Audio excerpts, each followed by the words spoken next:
Was everybody at that lecture just now? Brilliant. Anybody not? Brilliant. No. Well, because actually I thought on the program, when I came this morning, I was originally scheduled to do that tomorrow. So I thought I was just doing this today and that lecture tomorrow. So some of the slides, we'll just skip through them, are a bit repetitive and you already know it. So, but yeah, you know who I am, Mary. I'd like this to be informal but informative, but I am no means an expert on lots of things and education for secondary school students, neither that. But what I think we probably have here is a lot of knowledge, and I don't know if you know each other or you can probably learn from each other, and I can learn from you as well, because another thing I'm not familiar with is the US school curriculum, so you'll have to talk to me a bit more about that. But just in case anybody's in the wrong workshop, or what I'd like to just tell you is what we're going to do for the next couple of hours. So as you heard, we have produced this pack for, the target age was 15 years old. So it's a resource to enable teachers to bring this into the classroom. And there are 7 modules. The disc I've given you out has everything, has all the PDFs that is in this hard copy. So everything you see, handouts and whatever I give you today, you already have on your CD and DVD. There's 2 discs. One, it was the original, you don't have one? Sorry, we have some more. Anybody else missing one? I passed the whole thing. Okay. It's one of those days. So there are 2 discs, and the first is just video material. But as I said, you don't have to watch it sequentially. You can skip between chapters. But so, for example, there's 10 chapters in the video, and one of those is careers. There are 7 modules, learning modules. So that is the stuff that has all the PDFs of the lesson plans and experiments and so on. So you've got both. Yeah. Now, so what we're going to do is run through 3 of those modules: the introductory chapter, the nature, and materials. And I'm going to show you for each of those, I'm going to show the video and then some of the PowerPoints, and you're going to do the simple class and lab activities that are associated with that module. So if that's not what you want to do, there's the door. I'm not offended if you think you're in the wrong place. It's what I want to emphasize is it's very, some of the activities are very simple, but practical. And the feedback we've got from teachers is, the whole idea with this really is to introduce concepts in simple ways that you can relate to nanoscience in the classroom. So it may seem simple, but the whole idea, it does relate to a bigger, higher technology. Now, I think we have time, and I wouldn't mind just finding out quickly, if you don't mind, who you are and what you do, and if you want to say anything about any random things, but more if you want to say anything about what you expect from this workshop. But if you don't mind just introducing yourselves and telling me what you work at, what your role is. So we'll start there. Melissa Hurt, I teach technology education at Myers Middle School in Albany. And to middle school Middle is school, 6, 7, 8. 7, 8, year 6, so that's age 12, 15. Okay, great, yeah, got it. 15, 16. Marcy McKinley, I teach high school, earth science, life science, engineering in Dwaynesburg, which is a small country school. Okay, great, thanks. I'm Christine Plunkett. I teach at Rowley, which is a very small district. I teach kindergarten, reading, and then I teach kindergarten through 5th grade, gifted ability. Okay, so 5th grade would be up to age 12, 10, okay. And some of the things you do, you can adapt to a lower age group, so I don't think, hopefully, you can use some stuff maybe. Okay, yourself? I'm also this particular values teacher. Okay. I'm sorry. Mark Hanks, career development. Actually, is that like advising teenagers on what to study or at the university? Or? It's actually curriculum development. Oh, okay. I Yeah. And can I ask a question actually? Is the curriculum for science in the New York region, that's standardized, right? Is there room for flexibility in what we teach? There's some room for flexibility. There is. I teach technology. Thank you. Mark, I already teach electronics at a 2-year degree. So that'd be after school, finishing school? Yes. Okay. Dan Longhurst, I teach high school physics at NanoScience. I have 16, 17-year-olds, and might be teaching a course like a prep course to get students into using the program and local technologies. I'm George Russo, and I'm a technology education teacher also on a high school. And we're thinking of implementing one semester nanotechnology course. That's how we do it for high school students. Okay. I'm Ran Sharma, mechanical engineering technology, community college coordinator and teacher. First 3 years of college. Yeah. Jessica Donnelly, I teach biology at Bloomsbury High School, 9th graders, and I'll be teaching an intro to STEM careers course in Bloomsbury. And would it be common, can I ask as well, that if you're teaching biology at high school or say chemistry, that would be just the subject you teach, or that is typical, is it? Do teachers do Well, it's a whole year. It's a whole year of biology, whole year of chemistry. Yeah, but you wouldn't, do many teachers do both biology and chemistry? It's all. Yeah? In small It's schools. a certification, but sometimes people have multiple certifications. Okay. You need a separate certification of teaching others. Right, okay. Steve Leon with Community College. I handle a lot of partnerships with local high schools that are doing STEM programs like System Networking Academy. We're working on one high school to actually turn into a 6-year school where they'll be doing their associate's degree right after they finish their high school program, right at the local high school moment. So we have a couple things like that going and working at NanoTech as part of it. Teresa Russo, I teach physics at Alston Spa. My name is Barbara Lopez. I'm from New Mexico, and I am with the Southwest Center for Microsystems Education. I write curriculum for high school through community college for MEMS for microsystems. And would that be in this region, for this region too then, or just, yeah? Well, actually, the center that I work for, I'm in New Mexico, and we are an NSF, National Science Foundation funded center. And so we serve the whole nation. Okay, yeah. I'm Neil Kim, I'm Meredith, and I teach up at Dublin, the Adirondacks of New York, and my husband's a high school science teacher, and because of daycare, we're taking turns, so today's my day, but I told him I would come.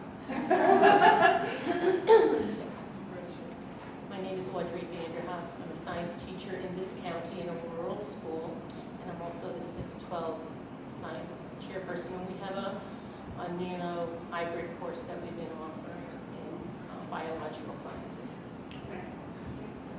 I'm Doug Webster. I'm with the Vermont Agency of Education, and also involved with Maker Fair. We ran the Champlain Maker Fair this past year. And also we're partnering with Hudson Valley over the next month or so. Thank you for that. It just helps me kind of contextualize where you're coming from. But can I just ask another question? I mean, apart from yourself, do many people teach nano or in school at the moment? Is NanoScience mentioned in schools that you're teaching in? Our district has 2 NanoScience courses.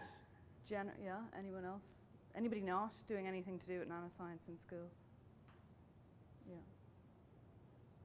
Okay, so, I mean, I guess your experiences will be different, and some people will need this or be more interested maybe, or might be more useful than others. This is what I was going to do, but I'm not sure I'll do it all because you've just been listening to me for the last 3/4 of an hour. So, as I said, it's about techniques for introducing nanoscience to teenagers. And we'll concentrate particularly on those 3 modules. This is a bit about CRAN, but you know all about CRAN now. The people, the infrastructure, and the industry engagement. That was a quick bit about that. and my role, again, about communicating and increasing awareness generally. Actually, this is another video, but it's a video that you haven't seen yet. No, well actually, and it wasn't even in the other one anyway, it wasn't supposed to be the first one. It's about the role of communications and outreach. So although you're kind of going, well, that's what I'm here for, to talk to you about it, I do feature in it. But again, it just gives you a picture of the place and what we're trying to do in a visual way.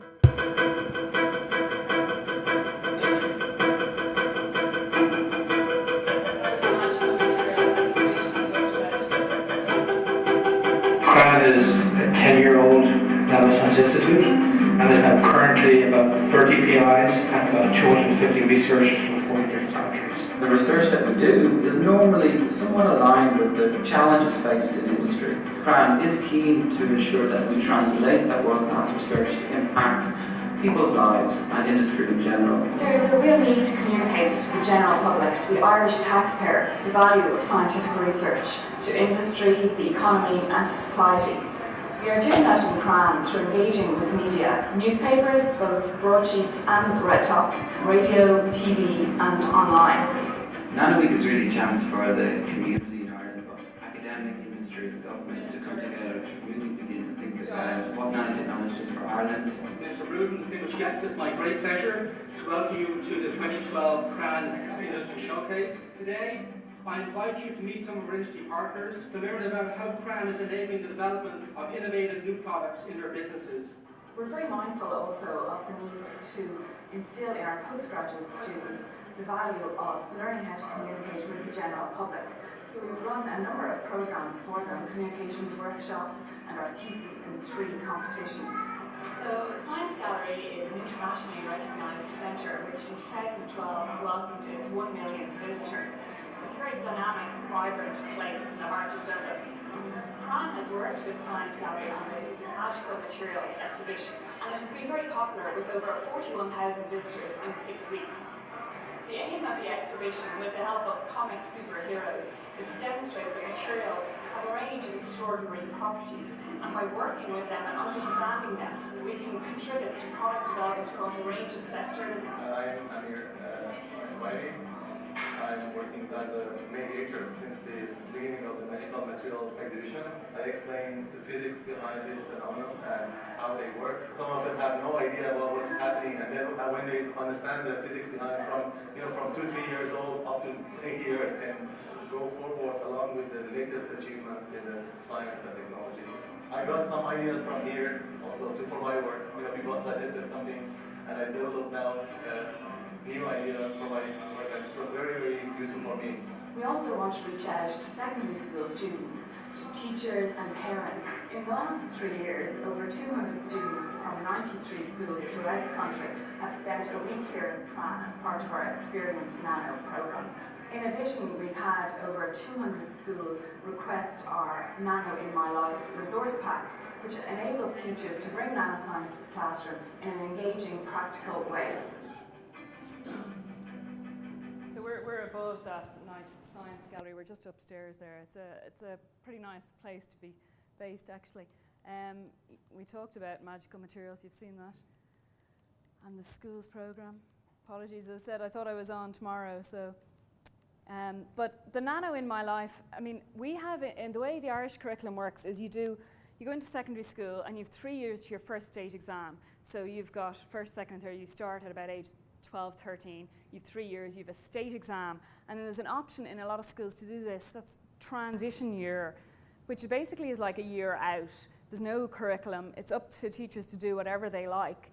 But students then go into work placements and they put on drama, and so the whole idea is extracurricular activities to broaden their minds generally. So they could, they generally maybe improve their computer skills, or they go and work in any kind of place that'll take them on, work experience.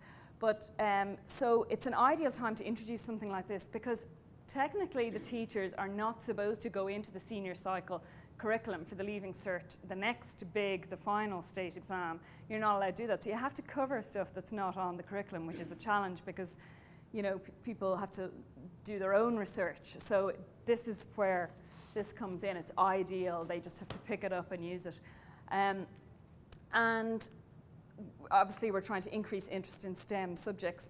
Now we were quite mindful of how to go about designing it, and there's a lot of talk in redesigning curriculum about inquiry-based practical activities, and whereas you used to, I mean there's a lot of changes in the curriculum now, but typically, I don't know how it works here, but you were given almost a set of instructions to do an experiment, and you almost knew what you were supposed to find. But they're trying to change that now so that you're not supposed to know the outcome, you're supposed to figure it out yourself, you know? So I don't know how that compares with here, but that's the whole idea.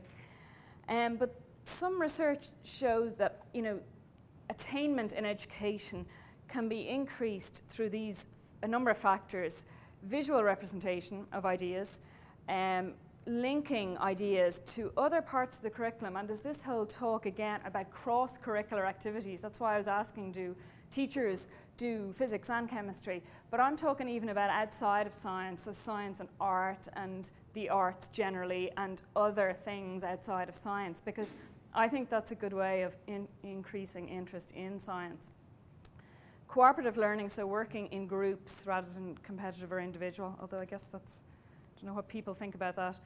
And that's what I was talking about, generating and testing the hypotheses themselves rather than giving them the answer. And this is something that has come up, and I referred to in the talk earlier, is when they see it impacting their lives, students respond well. So if you relate it to their iPhone and the changes there, that sounds, oh, like that's nanoscience, that's nanotechnology, okay, I can, you know, that sounds interesting then. So when impacting their lives, so that's what we tried to do with these modules. And that's why they're all very application linked. Now, the three we're going to do are the introductory, as said, nature and materials.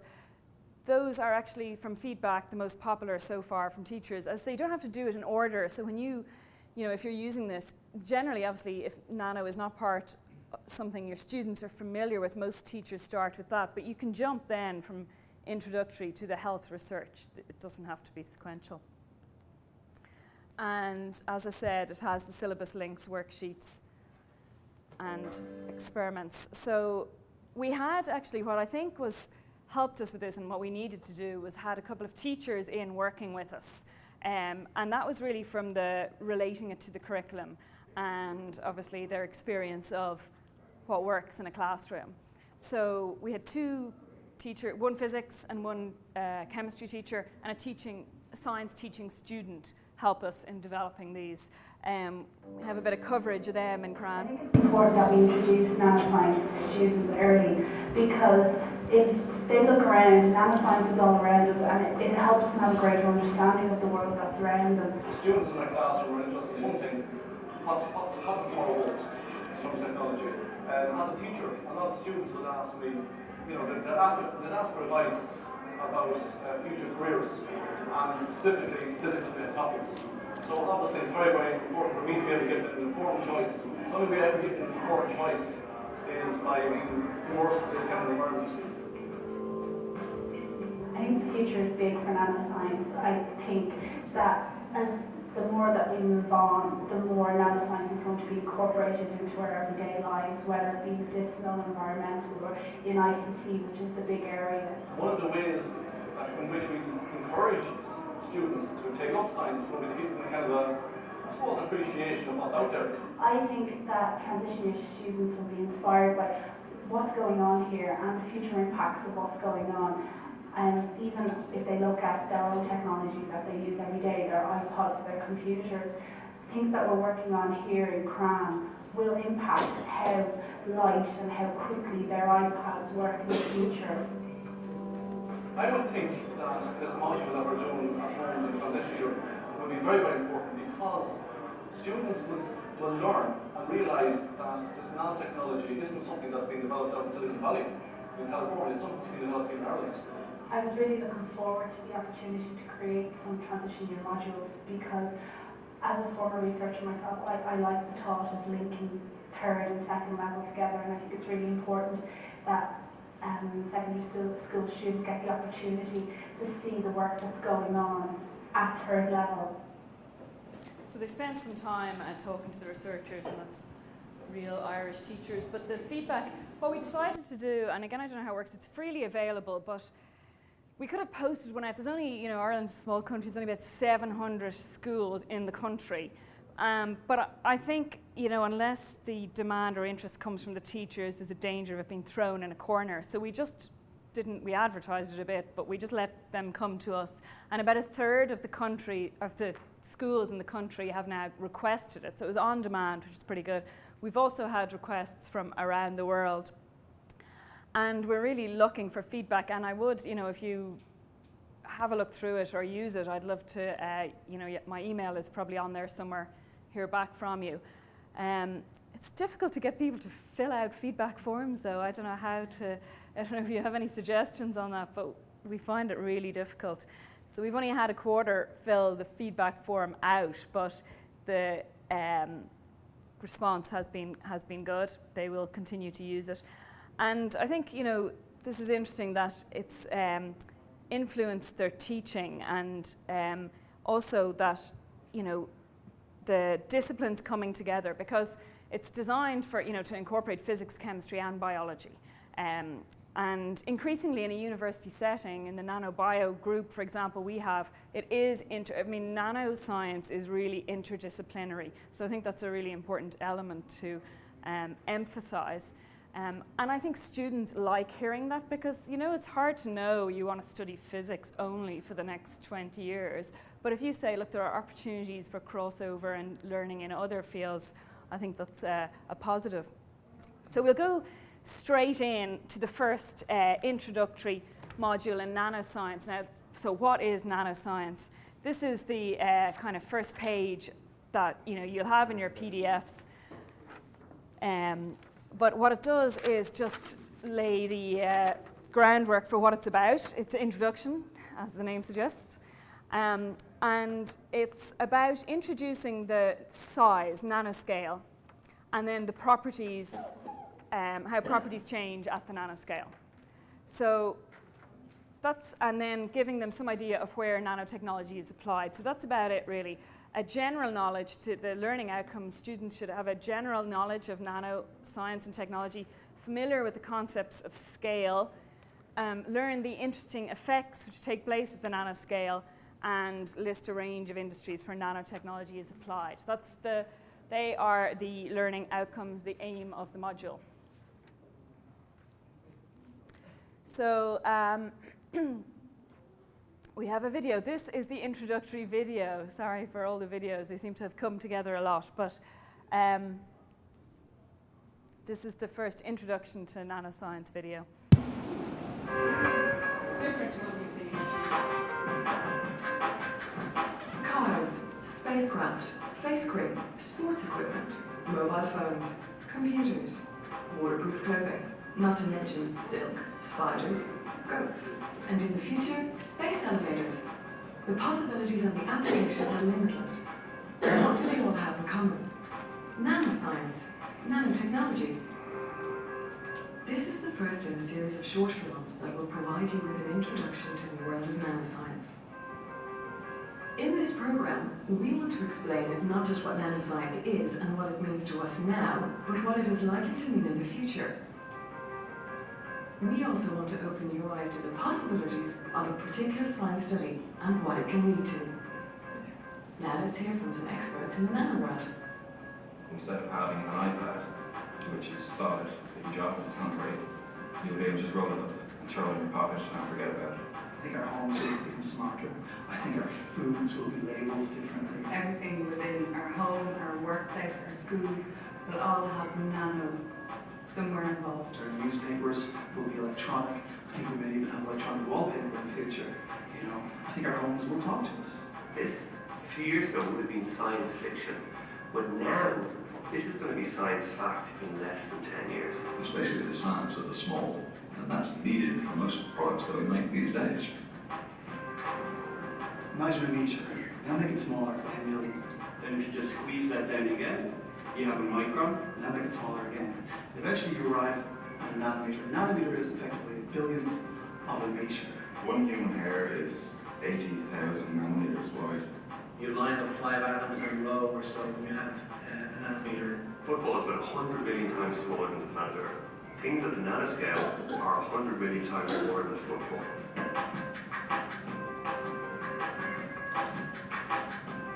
Nanoparticles and nanotechnology, because they're not just particles, are becoming part of our everyday life. You will start to see the word nano incorporated into products, I think, a lot more. As such, it was very, very difficult to manipulate things at that scale, and we're only learning to do this now. If you look at Irish exports, only 10% of Irish exports are actually nano-enabled. Well, nanotechnology is very important to the economy in Ireland. We've got a number of companies such as Intel and Leaflip, or Hewlett Packard and Leaflip, and many others that their core business is developing technologies that will go into products that require nano.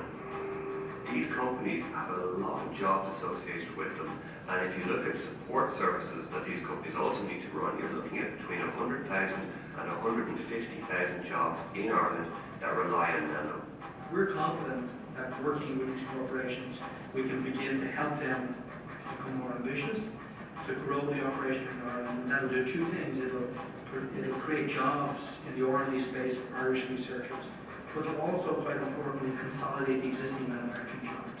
Well, nanotechnology is already being used in a lot of our products. It's used in our sunscreens and our beauty products. Of course, sports equipment, carbon reinforced bikes, golf clubs. Computers, and your iPod, and your telephone. I've got an iPhone in my pocket.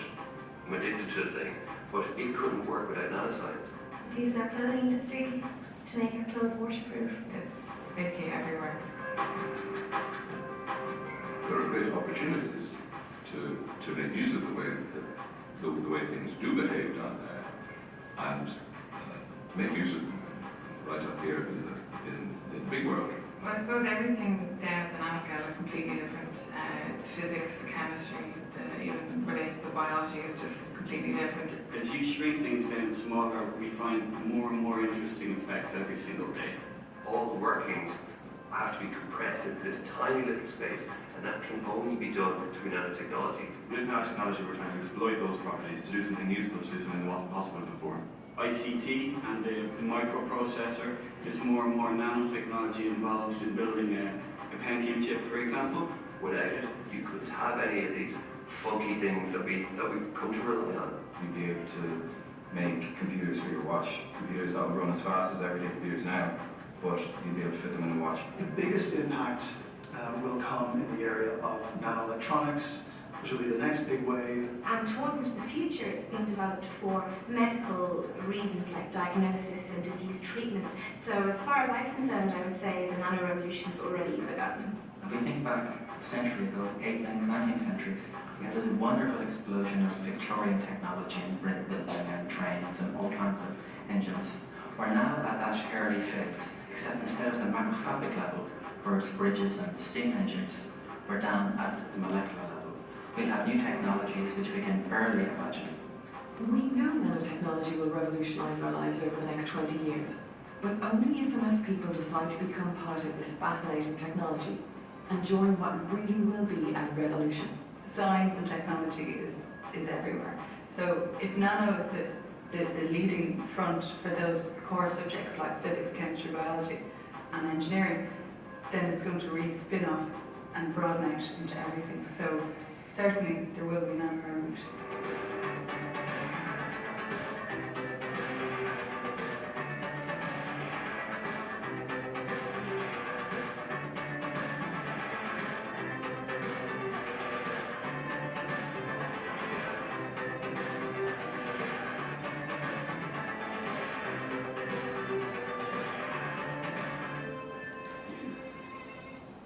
So as you can see, I mean, it's designed to kind of give students an idea just of where nano is. I know there's a bit of an Irish slant, but it's an introductory video.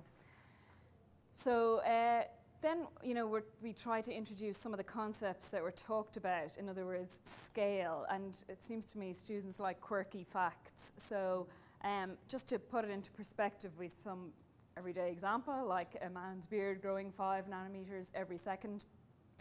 And then to put it into the perspective of things they know. So I'm sure you've heard that human hair being 50 to 100,000 nanometers wide. Have people heard that analogy? Or, yeah.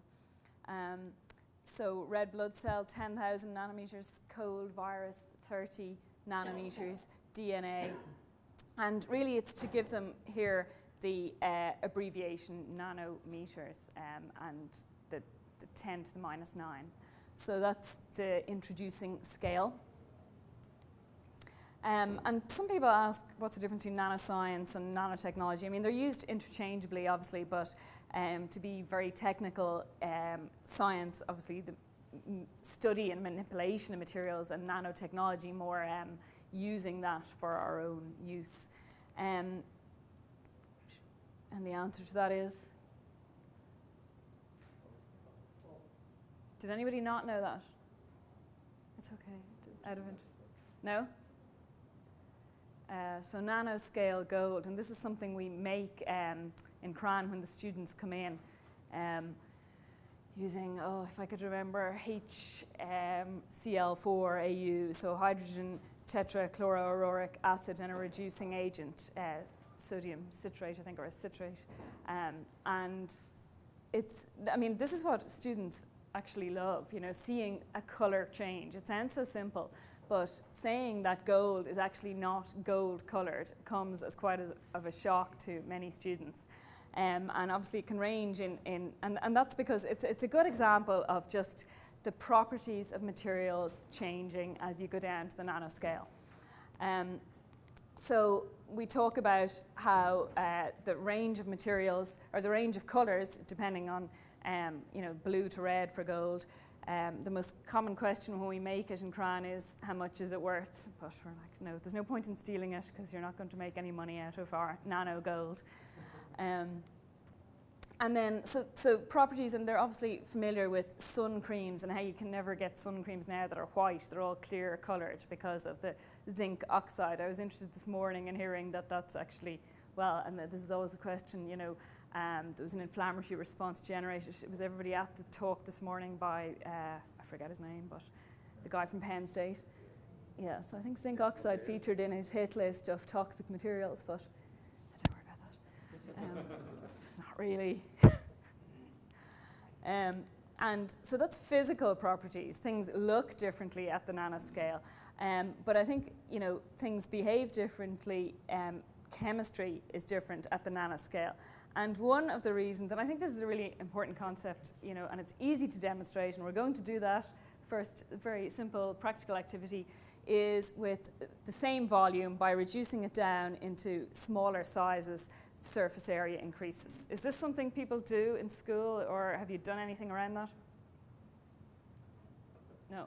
Well, would you like to? Yes. Oh, good. So the practical we have in the book it uses, and we have it here, and you can do that, and I'd recommend doing it, uses feta cheese and sugar and cutting it up, measuring the surface area, and so on. One of the teachers' feedback was it's messy. Now, students like it because it's messy. Teachers don't like it because it's messy. So one of the teachers suggested that we could do the same experiment, which I think is good, and we have done it now with, I don't know what you call it here, like Lego kind of stuff. So you can do that as well. So we're going to do those now.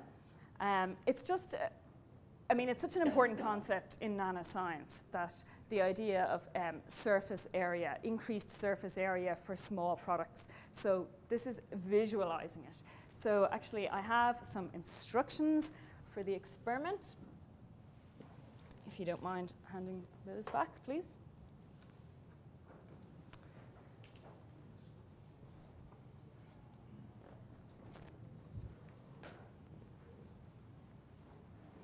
And actually, we'll do it in groups because I don't have enough for everybody, and it's just nicer to work with people sometimes. Pick people you like.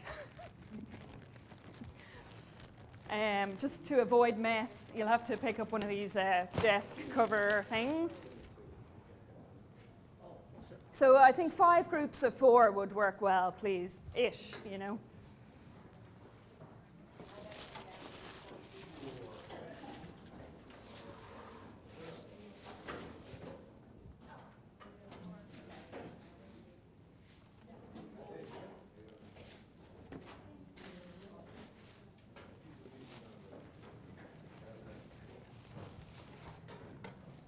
I'm not sure if, I think they might have omitted my sugar and weighing scales from the order, but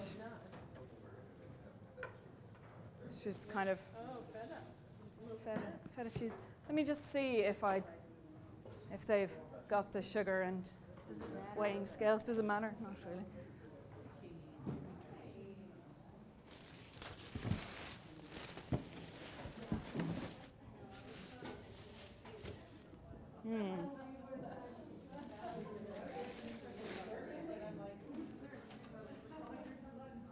Any more stuff?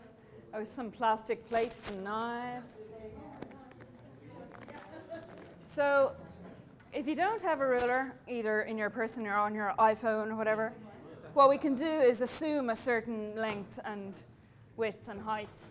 1, 2, 3, 4, 5. So I would, well, I'll leave it to you, but maybe 6 across and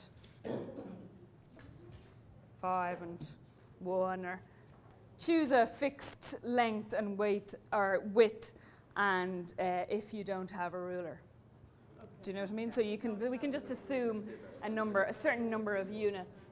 You should have 2 each, actually, if we have the sugar and weighing scales.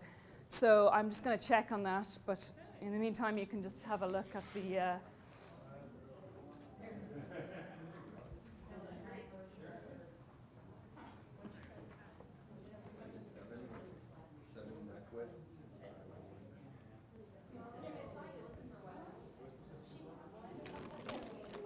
and here's our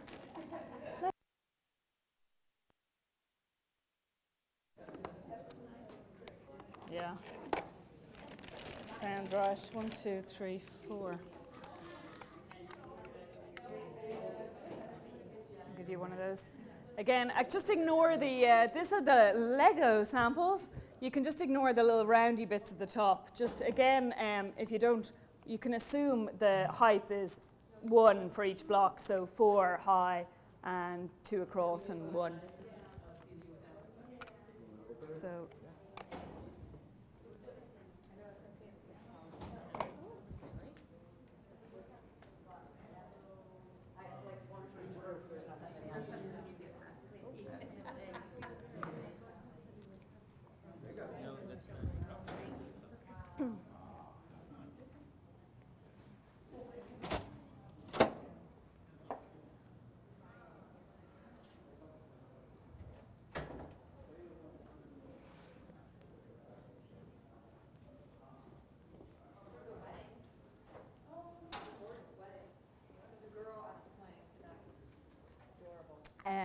We may be missing a couple of things, but hey, you know, I won't panic.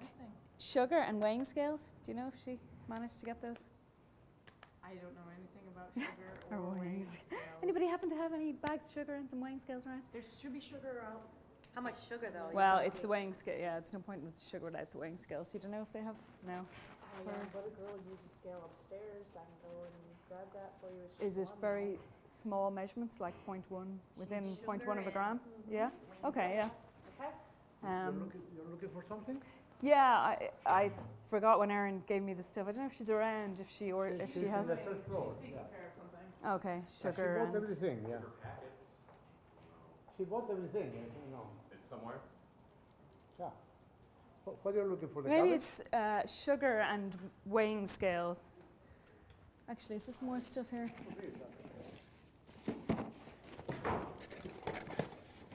Okay, it could be here, yeah. How about this? No, but actually, yeah, there is more stuff here, so... I don't know what's other stuff.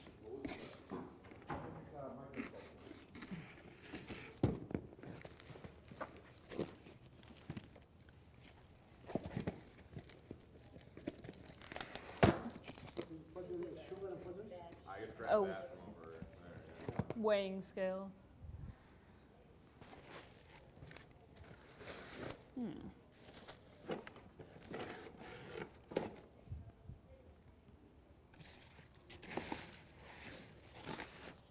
Obviously not there.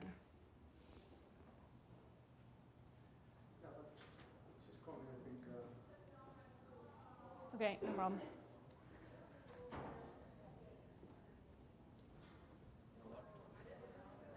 looking into it.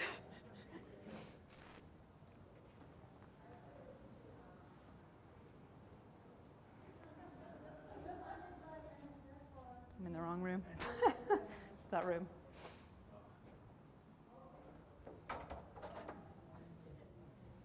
They're looking into the sugar options because it's quite nice, but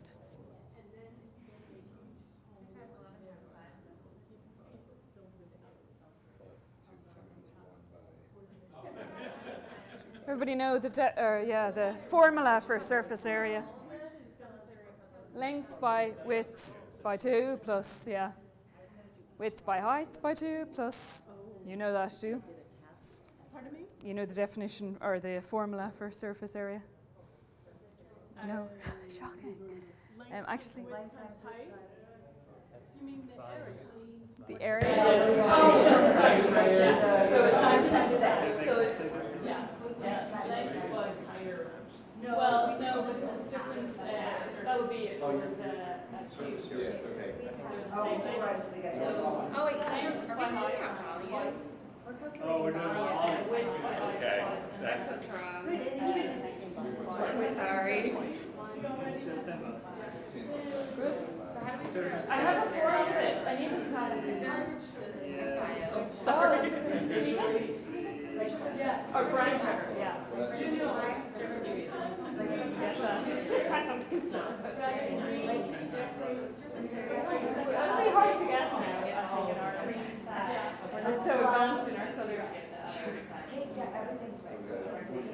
Yeah, let's show other stuff, yeah. Sprinkles, kind of. Sprinkles, actually, yeah. Yeah. So there was supposed to have some sugar in here, but you can imagine if you, well, you see, we need to weigh it though, don't we? Yeah, we have the scales. Now they are looking into it. No, 346. Well, yeah. To your point, somebody must have figured out something else I have, yeah. A lot of estimations, like breaking the body down into team pieces.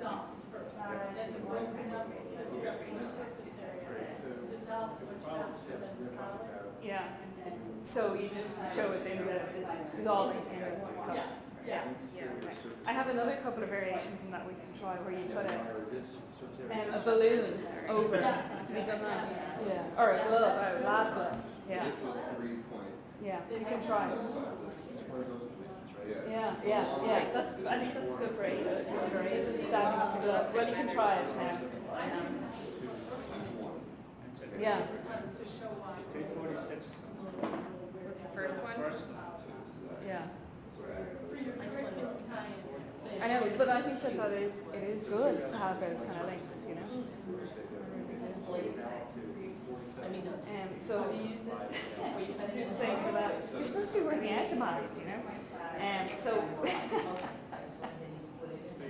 again, working out the whole surface area of cumulative and break-up. We just know the tops there, and then breaking it up into individual, working out the surface area, that, and all those. So which one are we doing? So that was 5. 5.5, right? That's what frightens me. 5.5 times. Yeah, so it's just going to be 5? Just 5.5 times 5. For the long. And I'm doing it actually for density. So I can calculate the density of the two blocks and that R, which is and do it again. And realize that although the surface area increases the density. Different point, but Yeah, well, same answer. but I think that's useful too. Well, I mean, in that you could go back to it at a later stage and say, you know, what did you learn from this, and then, you know, well, actually, you could teach us other things too. You know? This one, you didn't want to do like this, it's really personal. Really? Yeah. It is. Take blocks and don't know. Yeah. What kind of like blocks? Yeah. Wood blocks. Oh, really? That's impressive. Yeah. I did that. Yeah, that's very good. that was block. This is hard to figure out. So people are working out the maths, are they? Then we did block. See if you get the same answer as this group over here. And we are still waiting for the sugar and the scales. Apologies for Are we that. supposed to get the, each individual?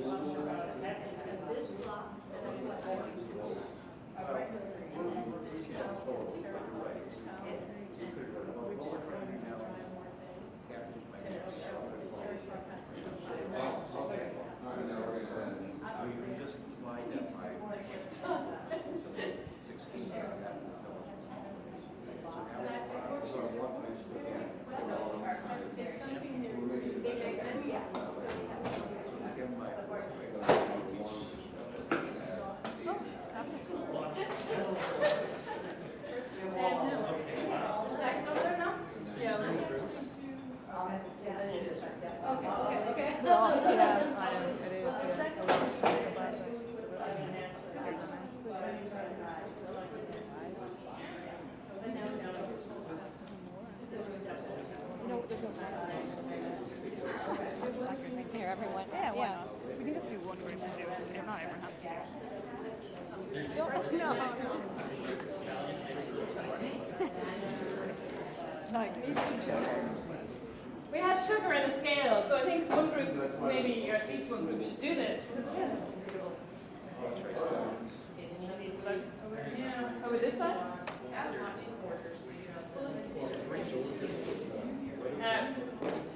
You're going to need some more feta.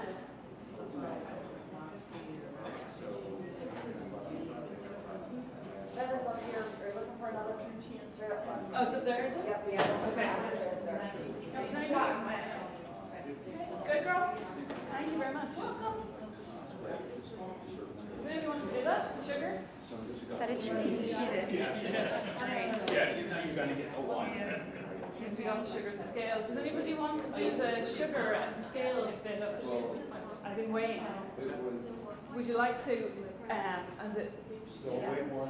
Yeah, so just weigh one, yeah, and cover it in sugar. See how much the sugar weighs. Yeah. So you need to, yeah. Can we have cut that ours plastic off then? Where are you guys going? It's hard.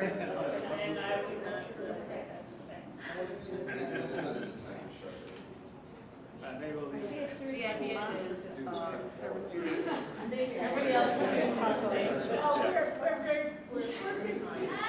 Yes, well, actually, no, that's better. And you know, I knew people would think of alternatives to this. This is why I had my nice form at the end.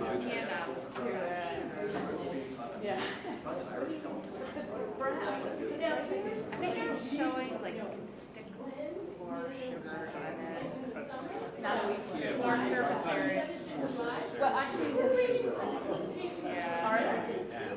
Okay. You're very welcome to come, but we wouldn't be able to fund you, unfortunately. NSF, but it would be fantastic if you came over for another week if you got some funding. It really would, yeah. Sugar and tea. We should weigh this. No, sprinkle both Here. So you need to know the weight, obviously, without the sugar too, but you know, you have another half. You're right. I think when we got to the 2008 slide, Get lost. Well, I know, but it's hard for me to think of it. I mean, maybe. I just have it there. Are you getting on here? You're okay? Yeah. Have you moved over to the Lego yet? Or are you doing that in conjunction with feta? So I would just ignore the top, the whatever turrets you might call them. Assume that it's, well, in this case, 4 and maybe 2 and 1 high, and in your case, 2 and 3 are blocks. And so the surface area of the whole lot and then individual.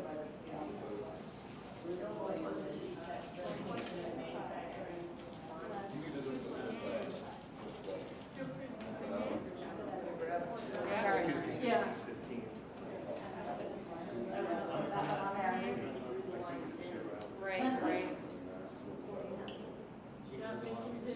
amazed at what, they talk about falling math standards, but some of the 15, 16-year-olds coming in and difficulty with, they're getting calculators out for working out, 6 by 1. But I just think that's shocking. Yeah, well, that's what we were just saying. But, and when you do, yeah.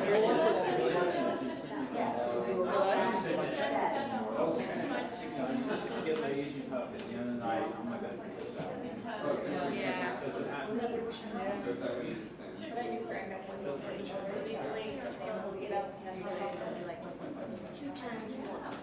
Yeah, that's literally what they're doing. It's terrible. It's shocking. Yeah, and the other thing you have to be careful because they'll accept whatever that answer is. Yes, so that's what I mean. They don't understand. They're just going 2 by 1 and not thinking about it. Also, the word odds. If the calculator says this is the answer, that's what it is. So if you take a question like you have to rent school buses for a trip. Each bus holds 30 students. You have 45 students. How many buses do you need? They could like 1.5 buses. Because the calculator says 1.5. I think I worked that out quickly. Don't put that down. Calculator told me that. That's what word is. And they wouldn't calculate what I think they have a bus.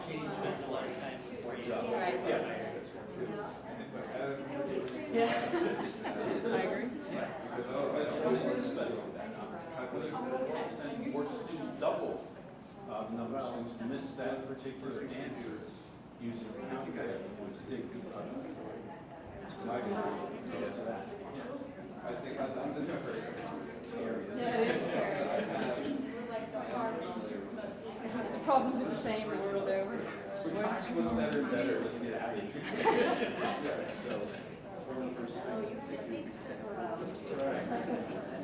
The group here were saying that coloured sugar, or coloured rather than white, might be better. See it, right? Yeah. So I knew I'd learned stuff here.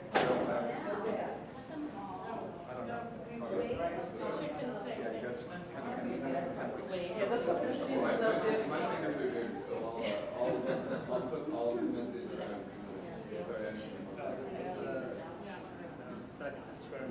Have you done stuff like that before? What do you think?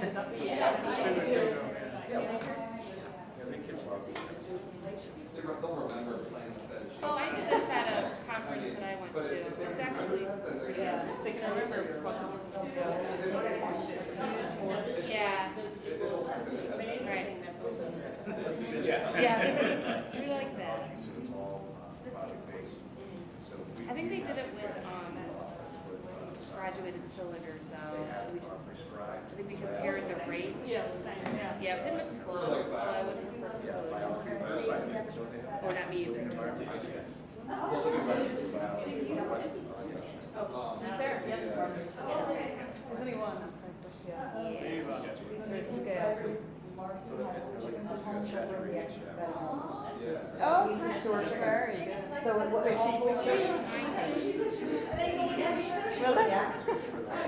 it's Christmas. Yeah, that's good. I'm glad. That was 17 before that. That's definitely not wash.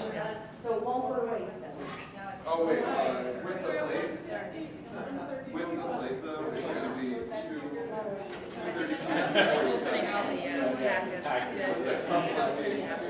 Actually, what you're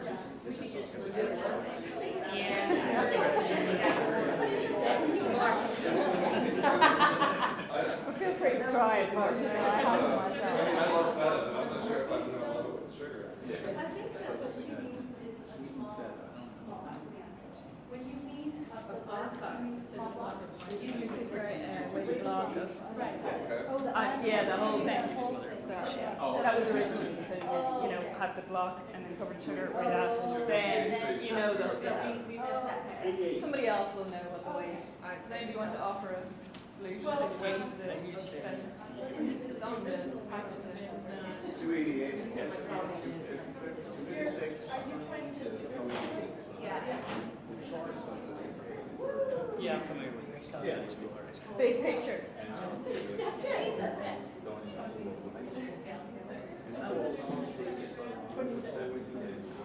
I believe it has to do with surface area. The uncommon was 217.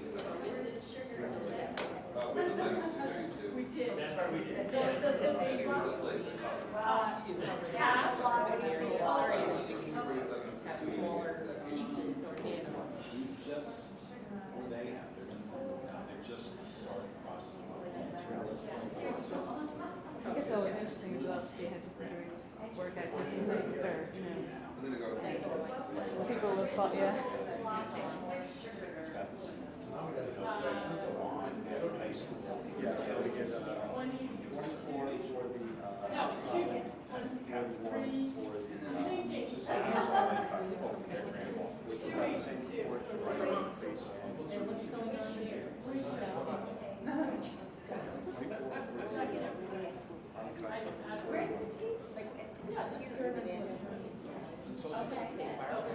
Yeah, exactly. Yeah.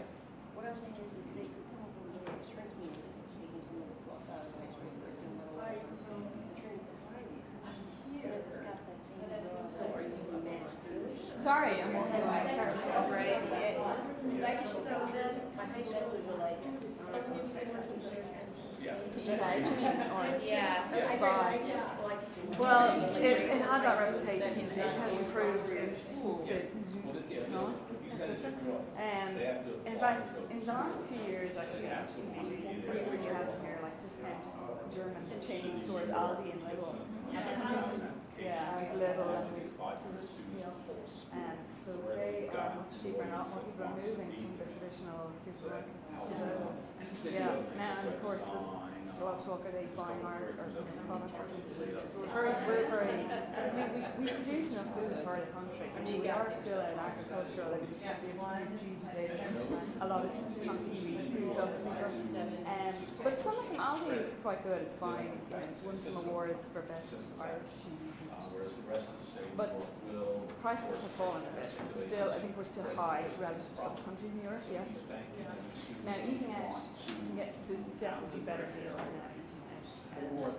But in Dublin, outside the city, the touristy kind of region, it can be expensive. Sometimes the food quality is not as good as you think, for what you're paying.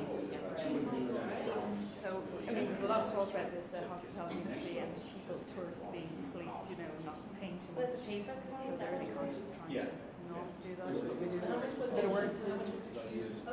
So, how's everybody getting on?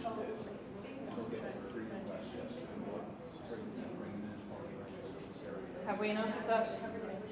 Yes. Let's move the feta over to the person who has the hens. So it's not going to go to waste. But I'm just going to, before we just finish up on that, I'm going to, because there's been a suggestion from this group here that it would be useful to use coloured sugar, and you can see it easier. And there's various other adaptations which I'd like to hear about, so I'd like you to fill this out, please, with your ideas. And who's collecting the cheese for the hens? Chicken cheese. So it's not going to waste. We're not going to throw the feta cheese out. No, I don't actually. Are you kidding? I'm going to bring it over from the area. It's all about recycling around here. Anybody want to find it for me? Try the sugar stuff. Oh, you need one for the guy that left? Yeah. Well, if he's left, is he coming back? This is just about whether you use this. Oh, yeah. We're going to keep the map because we will use it for another thing, which you can just put it behind you until it's being used. Move it to one side, shall we say.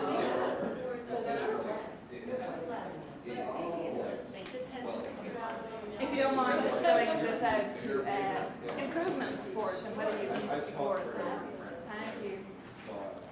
You could be in there. I remember getting my first piece of paper and being like, this is the weirdest paper. What's wrong with this paper? Anything else? There you go. It's in 7. So you're at Queensbury? Yeah. Do you know Tim Kayapa, math teacher? He's at the high school. Yeah, I don't really heard of him. And then Dan Anderson. Twitter friends with him. Oh, okay. Oh my gosh, that's really interesting.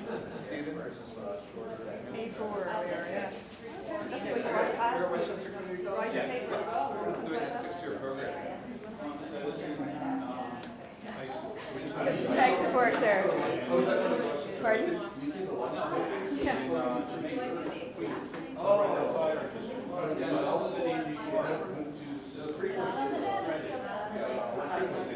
Really?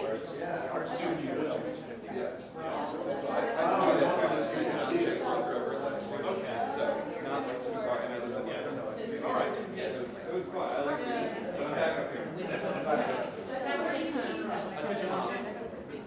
yeah, just not this kind of thing. Yeah. Actually, Oh, the summer you yeah, did? I wasn't there. Oh, yeah, they hired Joe Porto. He was like a partner. yeah. They do that a lot there. Dan's on me. He's like, when I saw And this is an example of a worksheet in the Nano, the introduction. Yeah, they Nano. Sorry. I got it.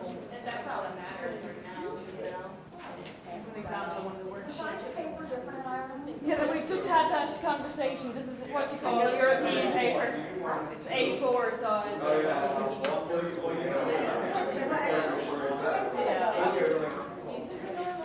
Oh, is this something that you want to fill out? Yeah, please. So I'm going to take those back, those forms. Yeah, problem.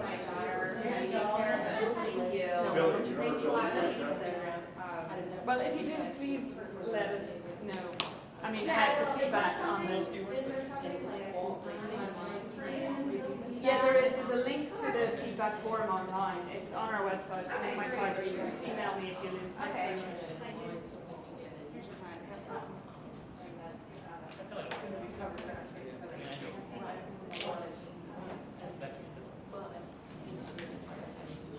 So these are worksheets from the introductory, one of the worksheets. I suppose. And if you're finished that form, I'll take it. Thank you.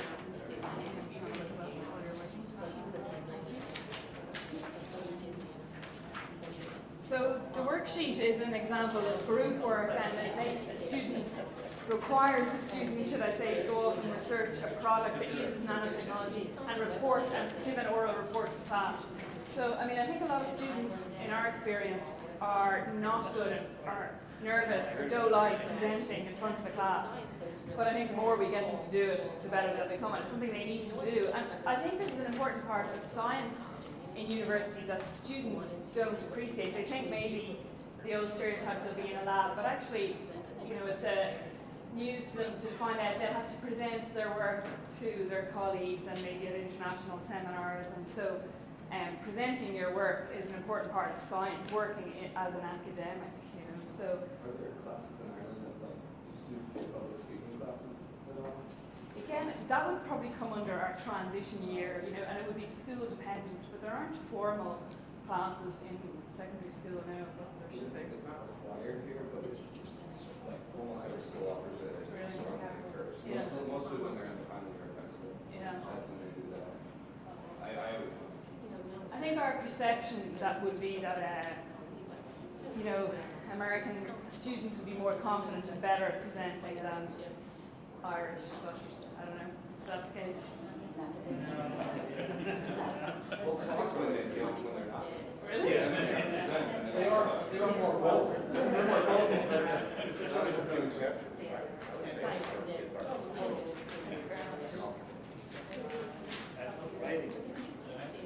So that's just the worksheet that gets them to work in groups and present. So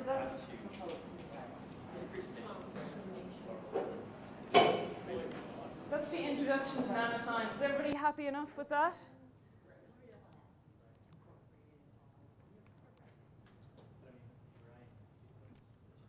Any comments or questions about any of that? Introductory. So we haven't gone through obviously all of but it's a sample of the kind of material on the introductory. I'll keep the, yeah. There was a blank there. Thank you. So we'll move on. I think we have a coffee break scheduled at 3, do we? Yes. Good. Yeah, sounds good. Do they have enough sugar? That's the question there. But so we'll start a bit of the nature one, and then we'll have some coffee. Thank you. Is that okay? Those 3-minute theses that Thesis in 3, yeah. Thesis in 3, yeah. Yeah. Are those like? Well, that's for PhD students, typically in their 3rd or 4th year. Okay. But it, you know, Are you. those like online or viewable? Well, on our YouTube site, we have a video of all of them generally, you know, individually. Okay. Some are better than others. You Because know? I mean, some of them seemed like pretty cool. Just like talking about nanotubes or something. Yeah. Again, just like a quick snapshot. Yeah. Sometimes some of the things student will go in and I feel that they don't know anything about it, and then it starts off good, and then it like loses them. Or something that's just 3 minutes. And Yeah, it's that, 3 yeah. minutes, I think. Yeah. So I'll check that out on your YouTube page. Similar idea here. I think business schools use it as an elevator talk. Yes, that's what it came from. That Petra. It's an international. I mean, it's a known format, but we kind of have adopted it. Should we? We know power. Yeah. That's here. Well, we're going to use the work, Oh, we're still going to use the table thingy again. So you can just move it to one side, maybe. So. Shake it off. I'm gonna shake it out in the garbage. Nature. This is the video associated with nature. Some downtime for viewing more video.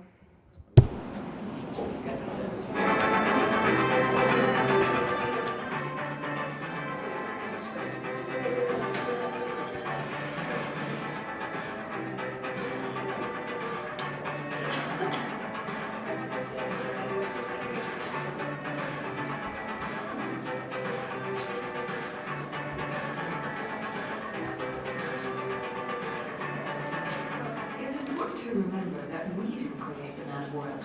Nature did. Like so many other areas, nature got there first. Nature has invaluable lessons for us in getting to grips with nanoscience. Nature is much smarter than we are at doing nanotechnology, in fact. Nature's been doing nanotechnology all along. Nature really is a true inspiration for working with nanoscience. I mean, Mother Nature is the template that we really work from. She's really put together a very complex system within the body and within cells and within nature itself. And it's this machinery that scientists are still struggling to really understand. And it's all of this that we're really working on to understand the fundamentals behind it and using this machinery for our own benefit.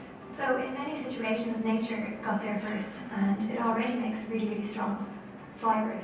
For example, caterpillar cocoons are almost as strong as steel. Spider silk is the strongest natural material in the world. We use materials like these to influence the work we do.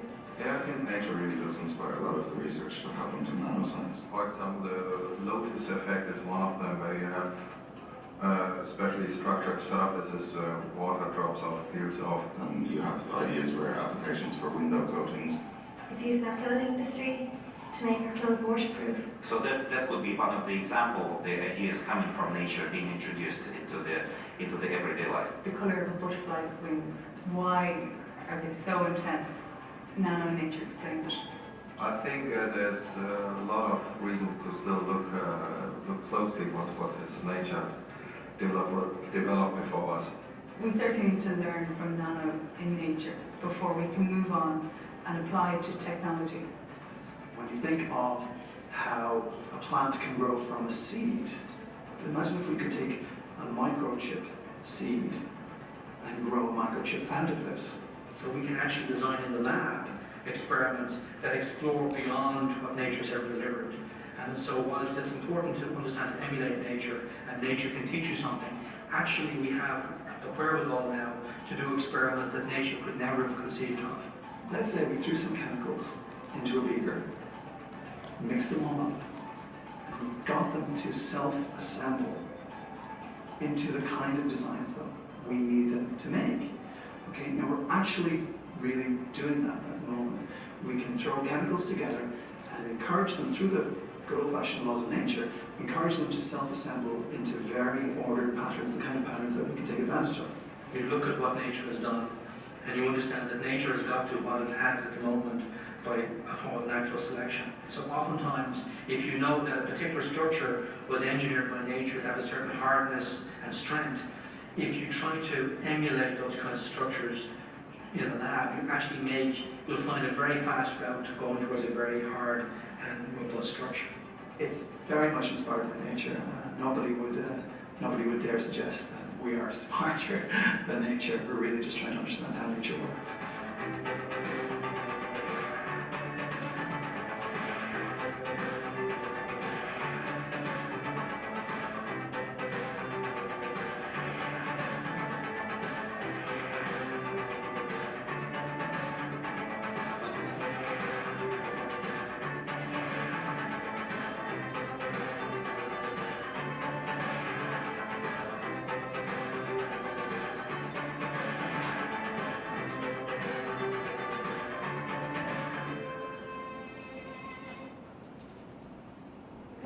So as you have gathered there, that's the introductory page for the Nano in Nature, and what we're trying to do here is introduce natural materials, naturally occurring examples of nanomaterials in plants, animals, and birds. And I think, again, this is a good module for cross-curricular links, and maybe students that wouldn't necessarily be interested in science, kind of, whether do you do kind of environmental or plant or what do you call it, ecology, any of those kind of subjects that could link in with that.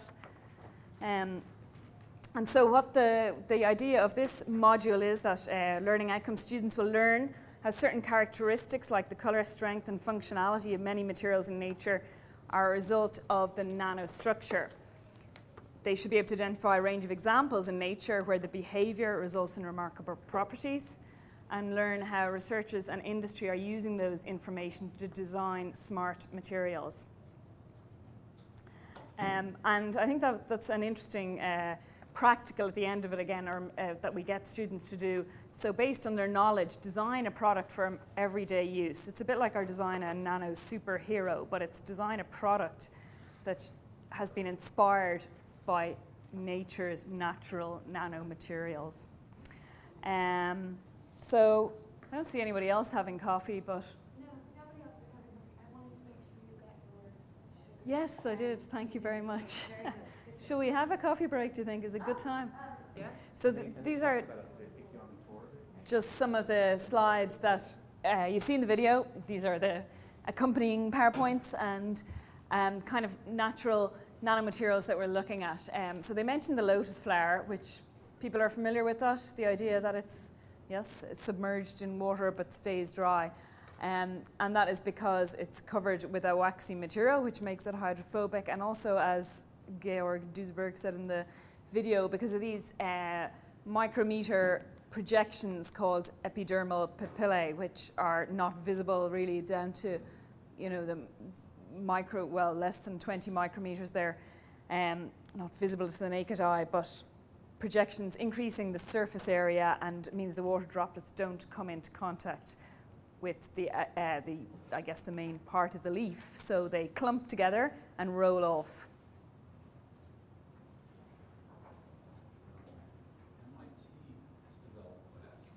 Yeah, that's... It's like dirt-free, dirt and stick to it, water just rolls off. Yeah. And solar panels, and it's also glare-free. So that's the next obvious question, and people will be familiar with a lot of those ideas: waterproof, self-cleaning windows, waterproof clothes.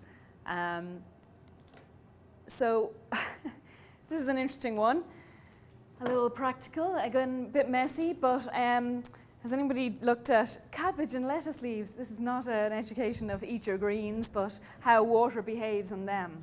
And it does work quite well, especially if you have honey, and I'm not sure if we do or not. But hopefully, is the person with the chickens gone? No. Yeah. Lots more cabbage and lettuce. So you can see if you take some leaves, and we have some pipettes and water, and drop some water on the surface, we'll also submerge it in water and see how they look differently and how they behave different. Has anybody ever done this? No, well, okay, off you go. Pardon? Kale, exactly, yeah. There's different leaves, so you can try with different leaves, which are hydrophobic as such acting and which are not. This is interesting now. I see. I needless to say, I didn't bring these over from Ireland because due to Hilton. So apparently there was difficulty in getting cabbage, but I don't know if that's true. How hard is it to get fresh cabbage? Surely not. Iceberg lettuce. Now, normally we use the non-iceberg lettuce, so I haven't actually used this before. It's regular, more, anyway. Yeah, just what do you call regular lettuce here? Iceberg. Iceberg is really iceberg. Unfortunately, iceberg tends to be the default. Yeah. Really? Yeah. This might work here. Yeah, romaine or something like that. That's what people don't want to repeat. Well, actually, no, the less wavy leaf, because that's the cabbage. So we use, it's kind of, I don't know what. Spring mix. I'm not sure that's what it's called. Lettuce that's not very crunchy. It's very soft. That's the word I'm looking for. Is Is it a dark green? It's dark, yeah, dark green. I don't Yeah. know what to call it. So you can't. Want to do some research? Stop What do they eat? I don't have a picture of it, and I don't have it. But so, well, you can try it and see if it works with iceberg lettuce. But interesting, I'm not sure. There's water, there's leaves, there's pipettes. I will give you out some instructions.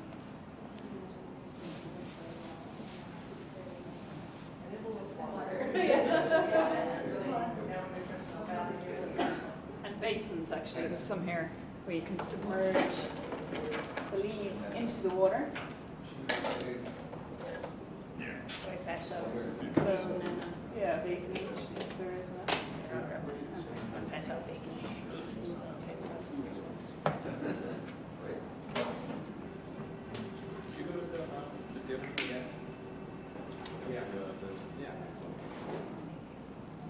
Okay, so here are some instructions.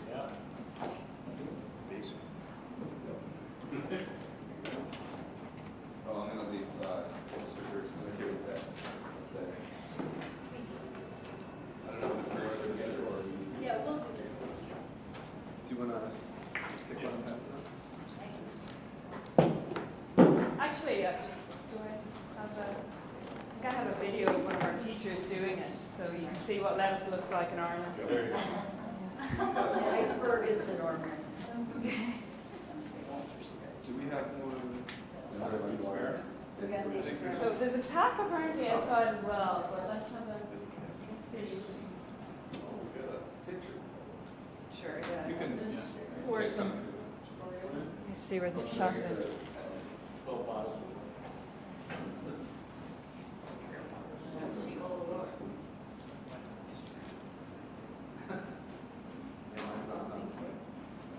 I remember the first time when I was student teaching, the first time called me by Mr.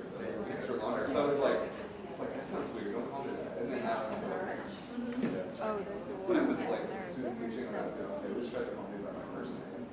It doesn't happen nowadays. It's more. Oh, okay.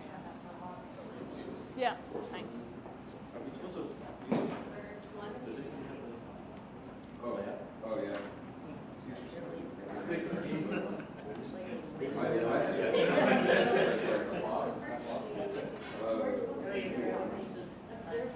Yes. Submersible lives in water, observe what I said. Mine has been making a okay. Sometimes I start reading the sentence and it's really less than sentences.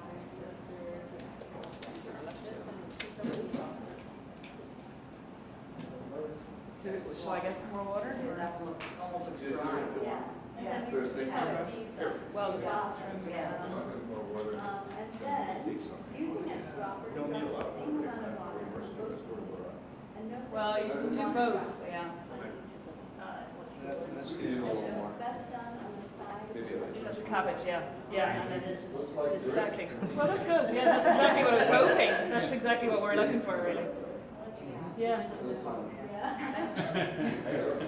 Now, I don't think we have any honey, but actually that works quite well in terms of dropping honey onto it and washing the honey off it with water. So the honey rolls off easier than on this. Yeah. You know, if you're trying to get honey off this, it just kind of sticks, messes Yeah, up the which is water. the same Yeah. beating of the water. I was,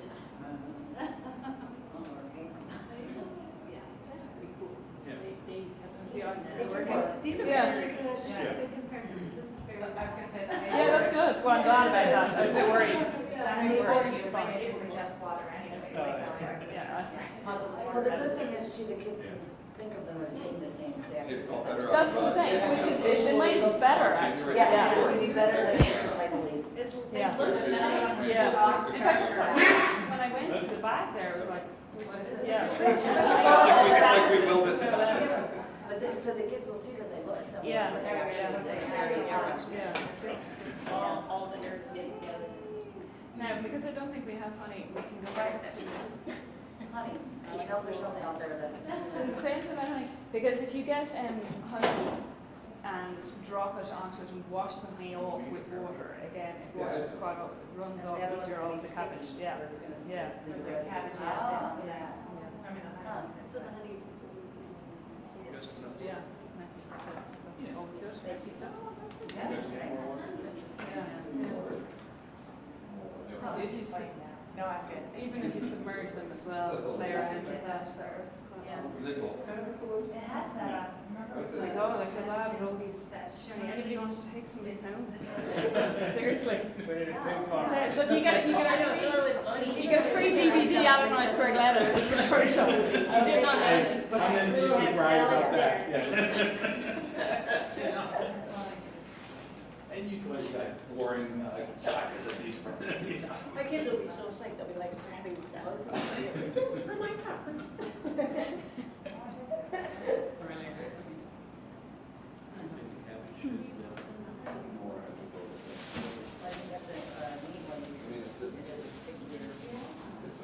Seriously, who else would want Iceberg Lettuce to take out? Also going home.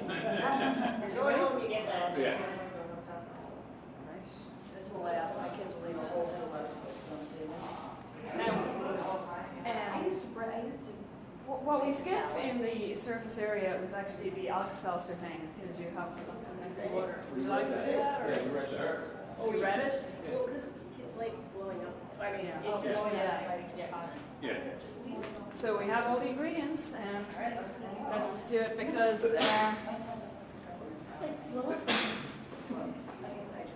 now, actually, I mean, I always recommend that they use goggles and lab coats because it does explode the film canister lid.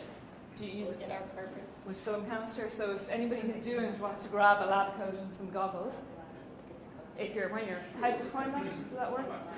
Lettuce and cabbage? We found that the cabbage definitely is like not, none of the water is sticking, but the lettuce is like the water. Yeah. So I think the water bead, you can see the beads there. Yeah. On the cabbage. Yeah, not so much, yeah. The honey washes off cabbage easier if you get put some cabbage on that and spray it with water again, it will roll off nicely off the cabbage. Hydrophobic. I mean, compared to the lettuce.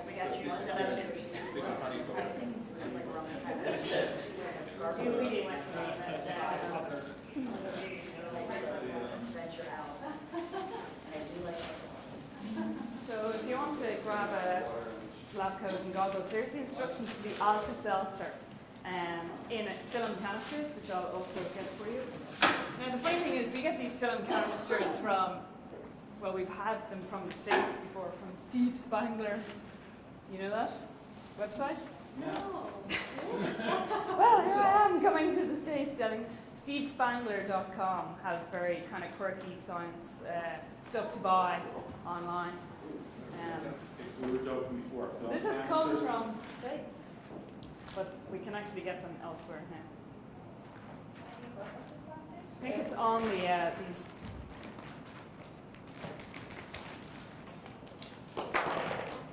So to make sure the amount of water is the same, normally there's graduations on the little film canister. So I normally, if you're doing it, get 4 each and measure the water in 2, and same amount of water, and put the whole Alka-Seltzer tablet and a crushed one into the other 2, and then pour the water in at the same time, put the lid on and time the reaction. Oh yeah, we did that. But there's variations on that, which you can also try. If you're going to use the film canisters, because they're fine, they have to be the ones where the I've tops got come Asia on the if I can inside. blame it on, They right? can't be the black ones with the gray tops or the tops go on the outside. Okay. They have to be they have to be this type.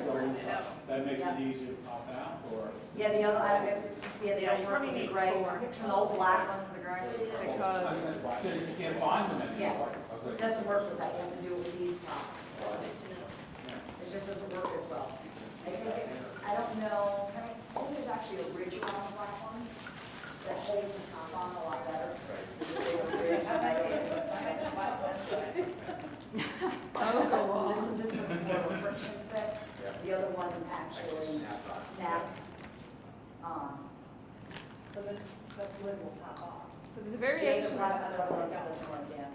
Very chemistry driven. But this is with putting the glove on top, which is a bit tricky actually. So you need Alka-Seltzer as well, of course, don't you? Four empty lids. Two alpha lesson tablets. There's 2 in each of these packets anyway.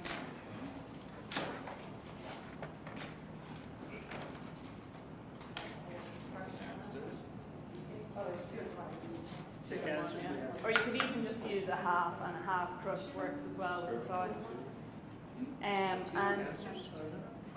the best way of crushing them is with a knife and a paper plate so you don't lose any import in. The bottom half of that one. This one? That bottom. These were nice paper plates. I cut measuring on that. This was the cheese. The cheese. It'll take me a while. You can go buy it.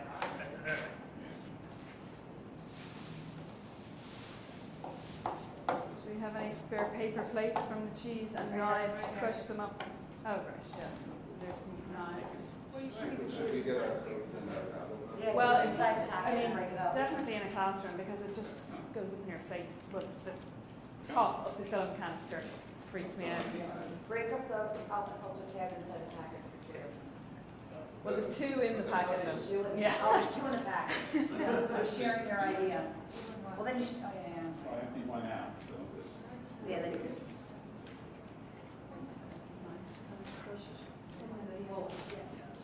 So 1 whole and 1 crushed, and if you pre-measure, if you have 2, do you have 4 little canisters? Yeah, you do, yeah. It's just to pre-measure the water so you have it ready. Well, I find personally that works quite well. In the other, so we need to add one more. Did you get 3 canisters? Yes. We get one more. Try this other one, which is No. To get the glove on. the glove to inflate. At the same time. Yeah, well, no, the way, this is where it becomes pretty tricky to leave it right there and some And then as well. crush in there, and then you simultaneously just pour it. Yeah, there's some more canisters here, if anybody needs. So once it's completed, it's a bit. Oops. Guess that'll be the first one. We have the technology. I have no self-service up in Newfoundland. Oh, really? So I moved So does this have to have a certain amount, same amount of water in each? Yeah, I usually find those are measurement. 20. No, it's not. There you go. Yeah. None of that in the country too, but you know, we have all services. It's nice to get. That's why you need your goggles. Yeah, but I'm not as. There's loads, yeah, down at the back. Civilization.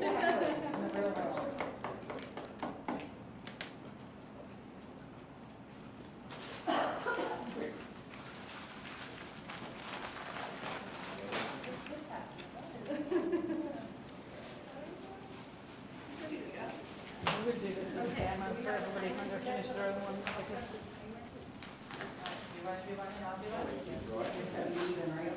yeah.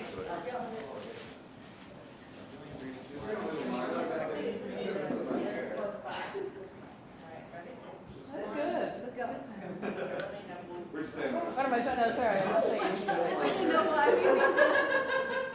Not supposed to hold it on. Oh, you're not? We're trying to get it on. We gotta get it on first. Oh, yeah, you have to make sure you get the lid on as soon as you put the water in. Should be enough to. If you do them inside the buckets too, like in class, you know what I'm saying, like if you're doing. Have you got the lids on fully there? Yeah. Yeah. So like in class, we do it in the buckets, so they overflow.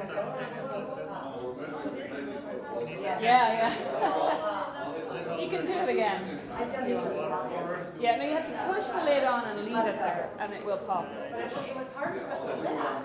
Yeah, so it's, yeah, make sure you put the lid on immediately. Should I time to start when you put the water? Those are the dark ones. Yeah. As soon as, well, or when you put the lid on. And I use that cup. Oh, wow, that's a nice pop sound. Okay, that's. That would be a good project. You can do rockets. You do rockets, you flip them the other way, so the top is down. They're called pop rockets. Yeah. It sounded like a gun went off in my room one day. I decided not to do the activity. So you didn't couldn't get the lid on, And did you you? can use vinegar, Have another, there are some more Alka-Seltzer if you want to have another go. Where? Yeah.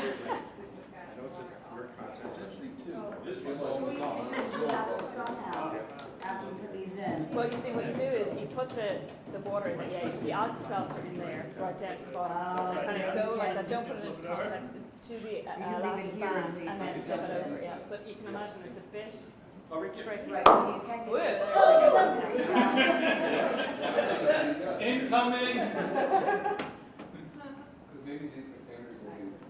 So, did you see, you did a whole one and a crush, did you? Yeah. And it worked? Crushed, exploded. Crush on your time to put your lid on. That's how I had it. Yeah. It's almost instantaneous. Yeah. And then I started putting on, If you put, what if you were to put the crushed stuff on the lid? And then flip the lid, gives you a little bit more time. So that would be. Do you have more napkins? Do you have a dry lid? I don't think it was Try to dry lid? There's some more Alka-Seltzer here if anybody wants to do it again. Like if you put the dry. Yeah. If anybody wants to take home some Alka-Seltzer. This is one of them, we're missing. It's like, that went right down. We're missing a cap. Cap, yeah, they tend to, once they explode, go missing. Well, that's been really good. We put the wrong caps on. That's why. So it was a loose fit. So we did 3 caps. So maybe you could put those water into that, and Oh, wait. you don't need, there. Yeah. One, 2, 3, go. Oh, here it is. Yeah. So this.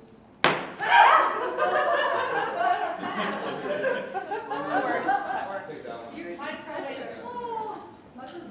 I was watching yours, so I was on the fun one. That's why you need goggles, yeah. Well, that's even better, I wasn't sure you were. Me neither. I thought it was done. I was like, okay, clean up. They're safe over there, why not? Bruce, safety first. Yep. Safety in the shop. So you're gonna put the Oh, you're trying the on the cover. Okay, very good. We like new things. Yeah, you put stuff together. You know, I think that's it. Okay. Right? Yep. And Yes. Instantaneous, yeah. Oh! 7 seconds, the other one was less than that. Perfect. So there's there's various variations on this, including if you can find the right size tubes with balloons, so that the balloon will inflate. But so we try one of these where you. I took the solid one, because I figured that was the easier one. Yeah. So this is a bit tricky. It does work though. So you can use a lab glove like this, and you have your water measured out. Pour the Alka-Seltzer into the lab glove. So as you can imagine, it goes to the 3rd finger and 2nd finger. And it's quite difficult. And then what you have to try and do is put the opening to the glove over this without obviously getting in contact with water or tablet. So like that. And put the elastic band on. So there's still no contact. Takes a bit of trial and error, this.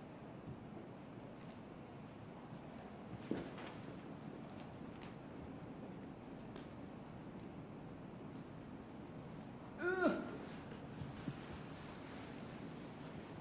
You're ready to go, yeah. And the thing is, she did well, no, I think this is the most difficult part, getting the elastic band on. And then what you need to do is make sure that none is wasted down the side, so just kind of grip it around the entrance to the beaker at the top. Oh, mine's full. Yeah, okay, yes, you don't have that problem. But when you're crushed, it's crushed. So then you tip it over, yeah? Yeah. And try and get in all the Alka-Seltzer. So you can see it's going down there. Got it all. And then see how long it takes to inflate. And it is working. In elementary school, you can make the fingers into a turkey and do it food around Thanksgiving. Right? Right? I'd be just happy if it stands up. Trinity. I think mine is winning slightly, but yours isn't I know, bad I use either. this in health class. Lots of Sorry. cross My class, this will just be all too rude. It's great, it's great. Come on, you know that's what the kids are thinking. Yeah. I think you got it first. Okay, so it's beginning. That's right. You got Late. one. Well, are we still enough energy to keep going for another while? Sure. Good. Do you need napkins? How did you find those activities? Yeah, not too bad. I think the hydrophobic leaves is quite interesting because it's probably slightly unexpected. Actually, here's the teacher. What we're going to do is looking at hydrophobicity in leaves, and that's kind of demonstrating the lotus effect, which is the effect that the water runs straight off these leaves because the leaves are very hydrophobic. And we're going to demonstrate this with two types of leaves here, and the objective of this experiment is to figure out which one is the hydrophobic leaf, so which leaf doesn't like water, and therefore displays the lotus effect. So how we do that is we take our leaves, and the first thing we do is we'll take our two leaves and lay them flat on the desk. It's important to kind of have tissue around because the water's going to go everywhere. And take some deionized water or just tap water out of the tap, and very carefully, while the leaf is lying flat on the desk, pour some water onto the leaves. Okay? Now, if you pour it onto the first leaf, cabbage leaf, and then we'll pour it onto the lettuce leaf. See the lettuce? That's a butter. What you're going to notice is how the water arranges itself once it falls on the leaf. So if you notice, the water, when it falls on the cabbage leaf, it forms these balls, or these spheres on the cabbage leaf and kind of rounds up and gathers together, whereas on the lettuce leaf, it spreads out and it doesn't separate. So on the cabbage leaf, it's separated up into spheres, whereas on the lettuce leaf, it's not. Okay, now you take your cabbage leaf then and you tilt it and watch how the water rolls off the leaf and it stays in its spherical form and rolls off the leaf. Okay, and if you take the lettuce leaf then and try it similarly, it'll roll off, but it rolls off in patches and it still remains on the leaf, whereas the cabbage leaf, more of the surface is dry. That's the first part of the experiment. Now, hydrophobic materials are usually self-cleaning, which means dirt comes off them really easily. So a way to demonstrate this would be to take some honey. And if you take some honey and you drop a drop onto the cabbage leaf, and then a drop onto the lettuce leaf, bring the two leaves down to the sink. Now we take the lettuce leaf and then pour the water. So not too roughly over the leaf. Okay? And the main point of this is how long is it taking and is the honey cleaning off the leaf quickly? If you take a look at the cabbage leaf, and you can actually see the honey just running off the cabbage leaf. So this shows that cabbage leaf is demonstrating a self-cleaning effect and the lettuce leaf isn't. So the aim of this experiment is then for you to determine which one of these do you think is hydrophobic, judging by what you've observed in this experiment. Okay. Actually, just for my info as well, if you wouldn't mind having a look at those worksheets, so one of each. Sometimes we use paprika or chili powder on the hydrophobic leaves, so you can kind of see the particle of red. Colour again. So this is where you see, I knew I'd learn a lot more here. Look at our gloves, aren't they fabulous? Hello, yes. Improving the activity, yeah. So that's the worksheet associated with the Nano in Nature. As I say, it gets students to think about designing a product. So if you just have a quick glance through that and maybe consider how you could, what might work and not work with students in doing that, or what would be the difficulties with that worksheet? What do you think they wouldn't like about it or wouldn't do about it?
the other, of course, thing for younger students maybe, although surprising 15-year-olds like it to relate to hydrophobicity, is, you know, you've seen this magic sand. Have you seen that? It's actually pretty cool. Again, Steve Spangler, although it can be bought in other places, where you add it to water and it's just dry, you can pick it up again. Does anybody want to see it? Or? Yeah.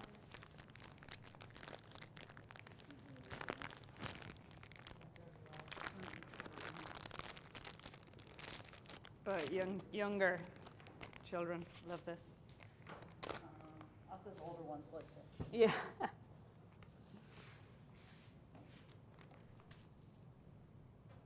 can never remember whether you're supposed to add it later or. If you pull it to the top, it will dry out. There you go. So dry sand on top, kind of, or should be adding water. There you go. If you take it out, see it's dry. Actually, it's probably better if you add water first. But lots of opportunities to play around. Do we have some more water? Which way did we do it the last time? Water first. Thought we had the water first the last time, did we not? Workshop I was in this morning, they talked Take- about adhesive spray on a spoon. Coated the Look at that. spoon with the sand, and then you got to play with it. Yeah, well, you can see that when you take it up. Anyway, you can. See it beat up in the spoon and roll around. Do we have a spoon or a knife? Want me passing around? Yeah. Yeah, in fact, we took gloves. Yeah, I just. Powder of it on top. I have some gloves, do I? Water and not get wet. Actually, here's some gloves if you want to pass those around with it. No, he does. Stick your hand right down. And then look, see how it does that weirdo, the water line goes weird because then you make it sit on top.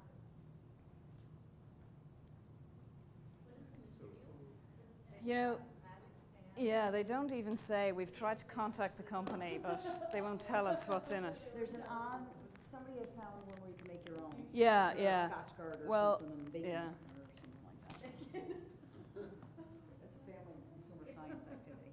So this, just in this nature, I mean, there's quite a few slides on various examples of natural nanomaterials. I mean, the beetle, there's a desert in West Africa called Namib Desert. So this fog only comes in twice a month. So they need to capture water rather than repelling water. So, and again, it's the combination of structures, hydrophobic ridges and structures, which enables them to trap and keep water as needed.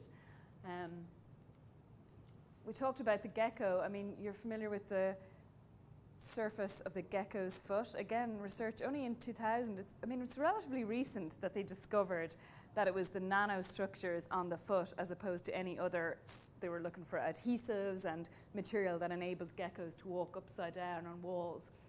So it's the lamella, and then within that you have tiny hairs, like thousands, called setae, and then within that you've spatula-shaped structures. So it's a really huge surface area of indentations, physical structures, which enables them to cling onto a surface, which may look, your ceiling may look flat, but actually there are tiny indentations.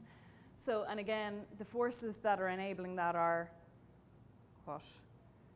When molecules coming close to the surface of each other, weak intermolecular forces called van der Waals forces.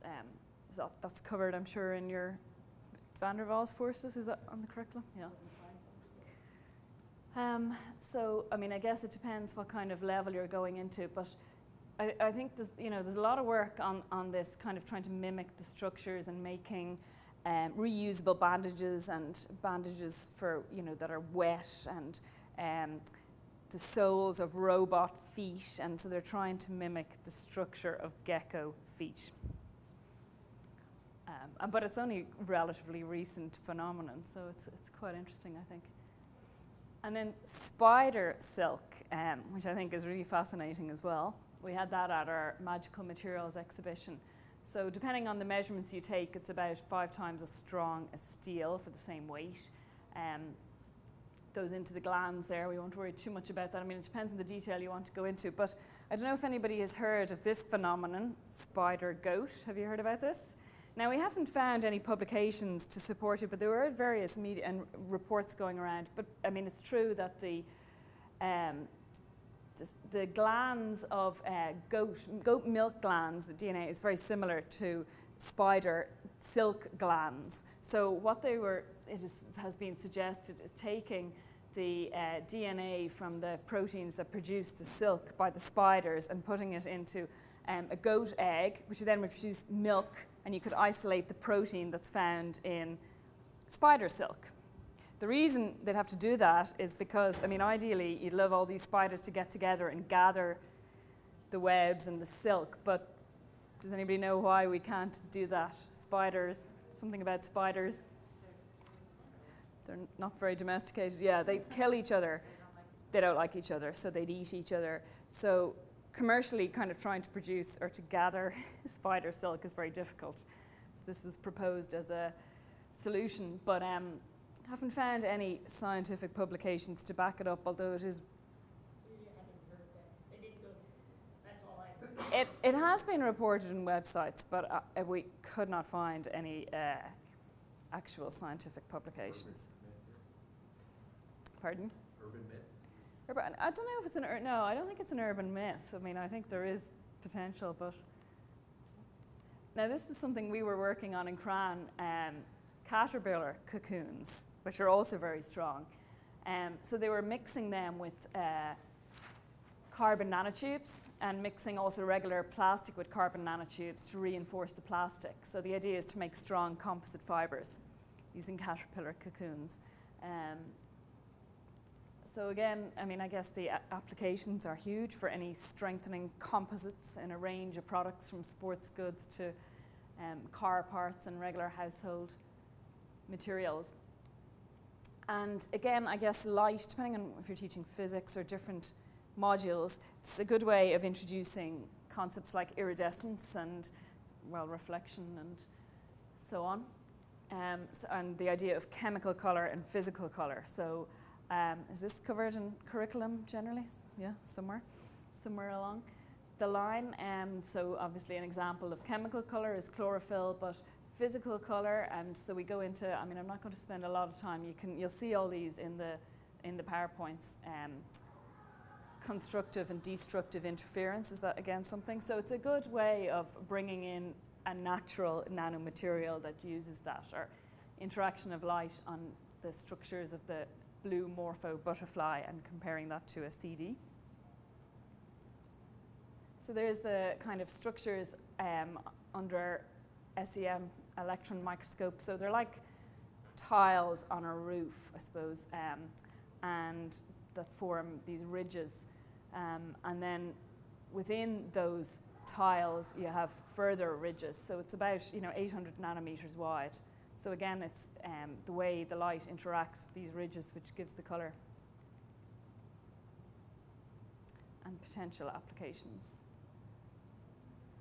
I think the video talked about self-assembly. It's something that there's a lot of research internationally going on in this, and some of our guys are looking at it with, as I had said, replacing potentially silicon as a structure of choice for chips with Intel. So block copolymers, the idea of different polymers and getting them to self-assemble in very ordered patterns. And one of our PIs has characterized these patterns at 5 nanometers, because it's obviously increasingly difficult to work less than 10 nanometers in silicon devices.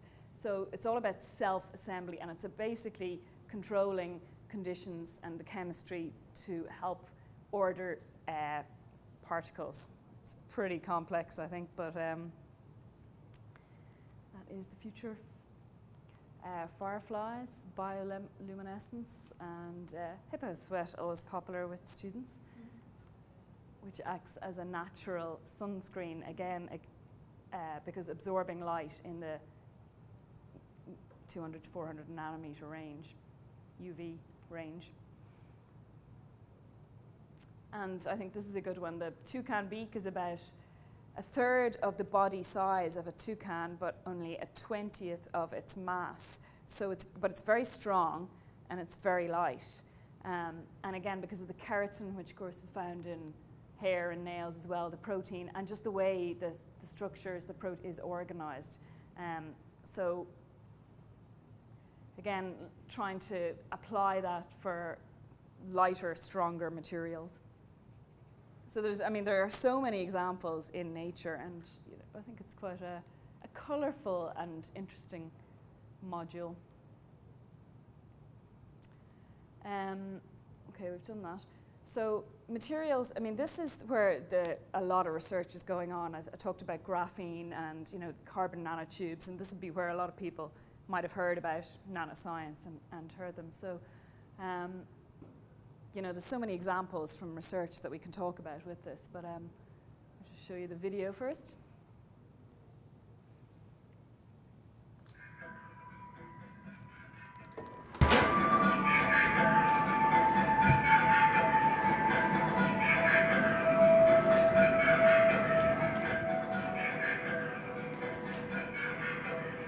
Nanotechnology, or the appliance of nanoscience, is in fact a long-established art.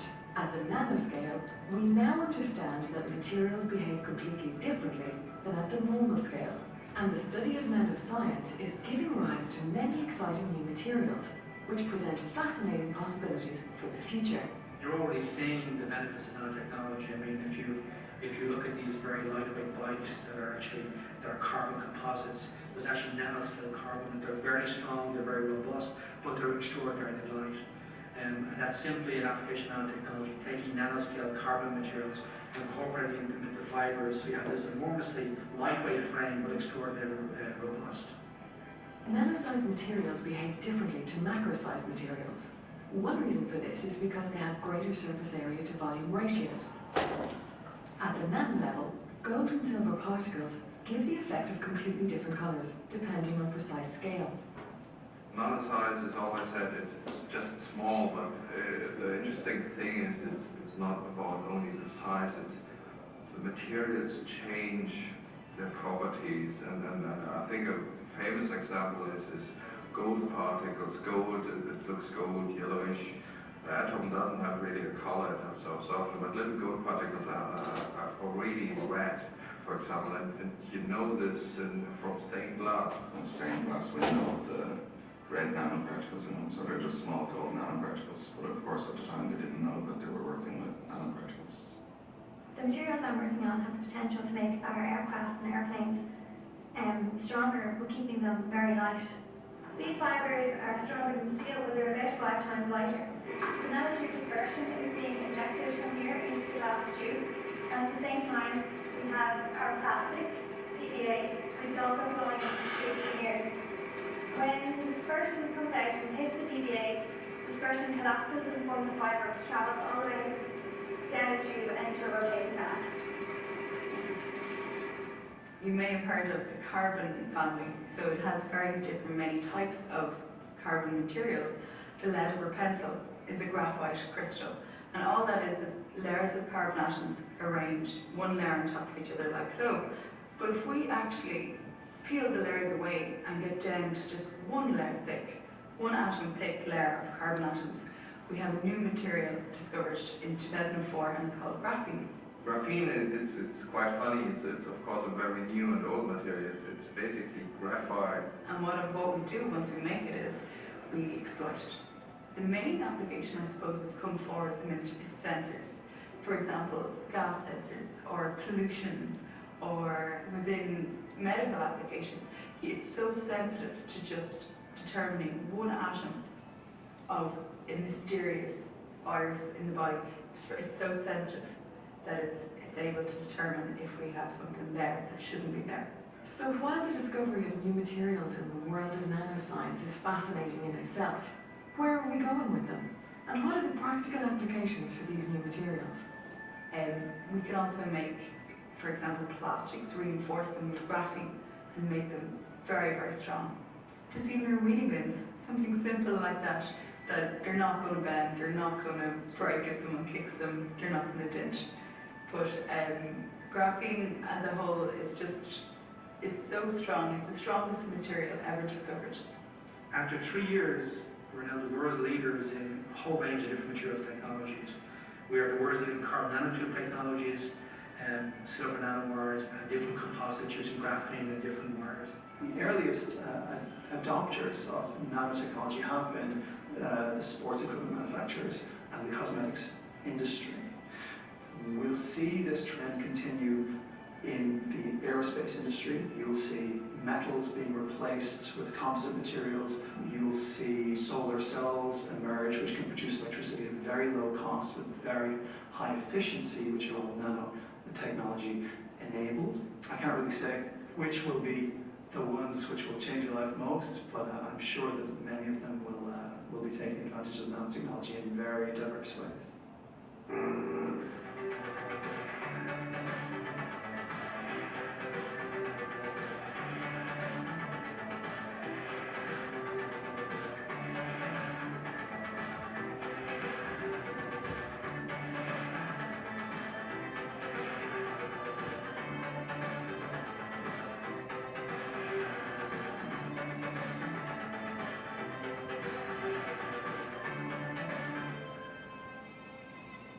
You can see some of the ideas, I suppose, are repeated, and that's because the idea was that you can just skip chapters, so there's a bit of repetition in what nanoscience is, but it's deliberate.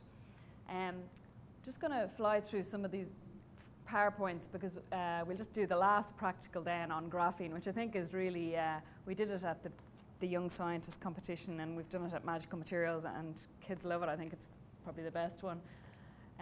But these are the kind of questions you can discuss for talking about materials. I mean, material science, I guess, is a branch of or nanoscience is a branch of material science. They're very closely related.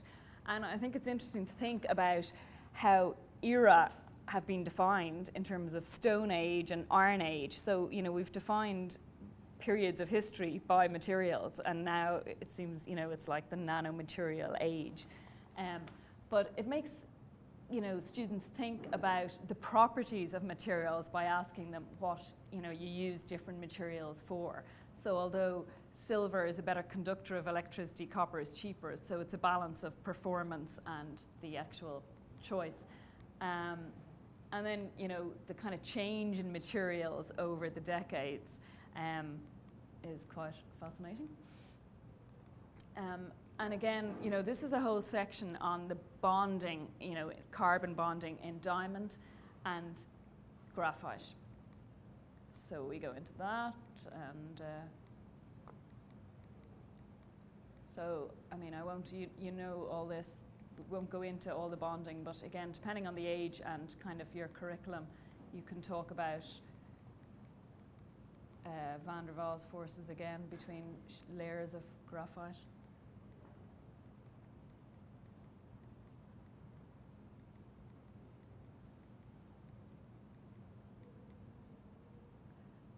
Are people familiar with graphene? Have you come, you know, you kind of know what it's all about? And yeah, no, some people. But it's an area of huge research internationally, but it's really exploded in the last 10 years. And it's because of the properties, you know, very strong, as they were saying in the video. It's conductive also, it's impermeable. And so potentially it has a range. Obviously, it's not, there's a lot of work trying to produce it commercially in large quantities, which is the challenge. It's quite difficult to isolate. But, you know, the Nobel Prize was won just simply from this sellotape with a pencil lead. So, people know that? In 2010, it's like, all they used was Scotch tape and pencil and peeled it back, because it was thought then, up until then, that graphene couldn't exist in isolation. It was very, you know, it had never been isolated before that. So these two Russian scientists, Geim and another guy based in the University of Manchester, literally got their pencil lead, got sellotape, and kept going back and forth to break it down into individual layers, put it under an electron microscope, and that's how they won a Nobel Prize. And you know, I think that's a fantastic story to tell young people because it's so simple. And in fact, that guy, Guy, from the University of Manchester, in 2002, there was an article in BBC News. He had produced a sellotape based on the structure of gecko feet. So he's known for kind of looking at alternative and quirky answers in science. I have the article there if you want to have a look at it later.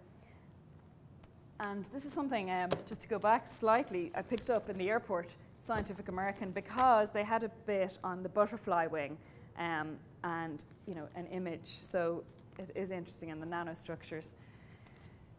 But this is something you can do with students. So, you know, I think it's fantastic. Look, this is what won the Nobel Prize, and you can do it in your classroom. So we're going to do that. We're going to make your own graphene and test the conductivity. I have a couple of LEDs there. All you have to do is get a little bit of cardboard and draw a pencil quite hard and connect the two crocodile clips, and the light should light up. So you're showing that graphite is conductive, and you possibly have individual layers of graphene there too.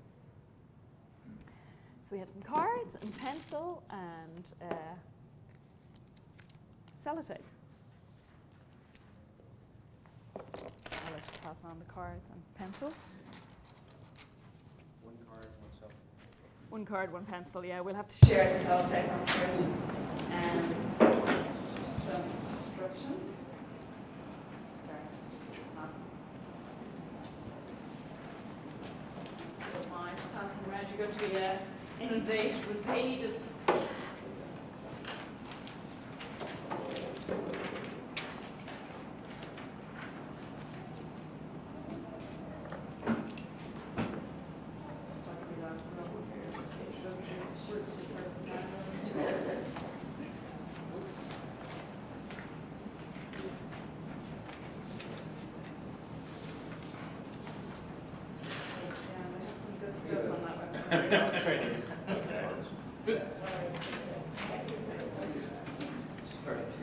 In fact, you can take some as well if you want. Because you're sitting at the front. The advantage is just sitting at the front.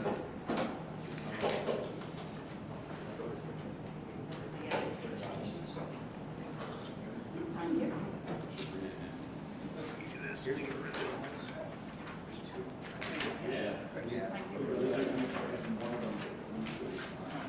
I'm like, oh yeah.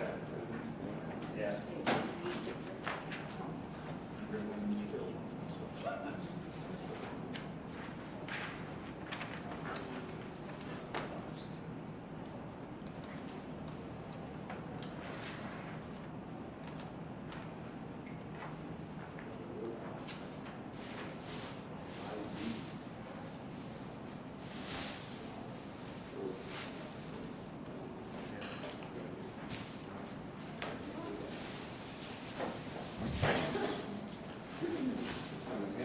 Card and pencil, right? Yep. While you're just waiting for the, well, you could try to grab an LED there. And see, yeah, while you're waiting for the sellotape.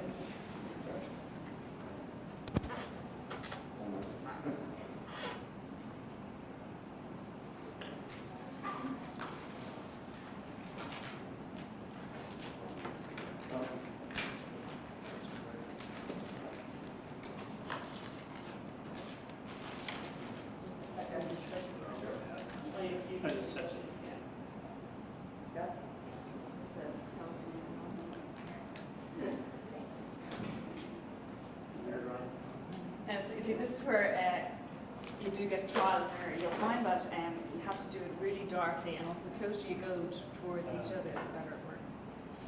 Just touch them there. It's working at the moment, is it, the whole thing? Touch them towards each other. Yeah, it is. So this will be dark really hard. Oh, well, it could be a bit longer, yeah. We're trying to be. We're wasting so many material much longer.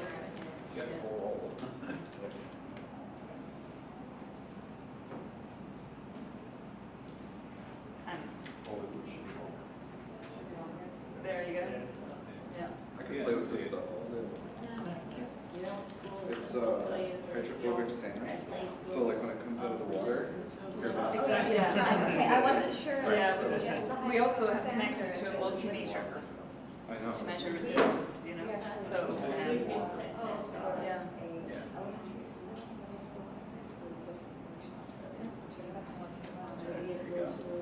Oh, cool. It's so simple, but I think it's pretty good to show students, you know, it's not just pencil. Materials have interesting properties basically. Zero shelf life? It's Oh, why? That's pretty cool.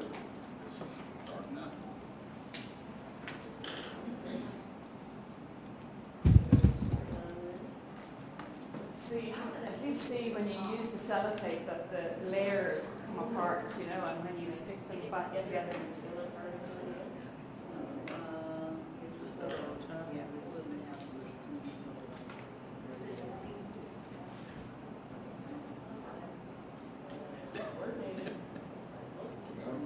So yeah, and then go back. Yeah, and that's all he did. Nobel Prize. One more times. Yeah. Doing a scanning electron Eventually, microscope. exactly. There you go. Nobel Prize. And then I could take this.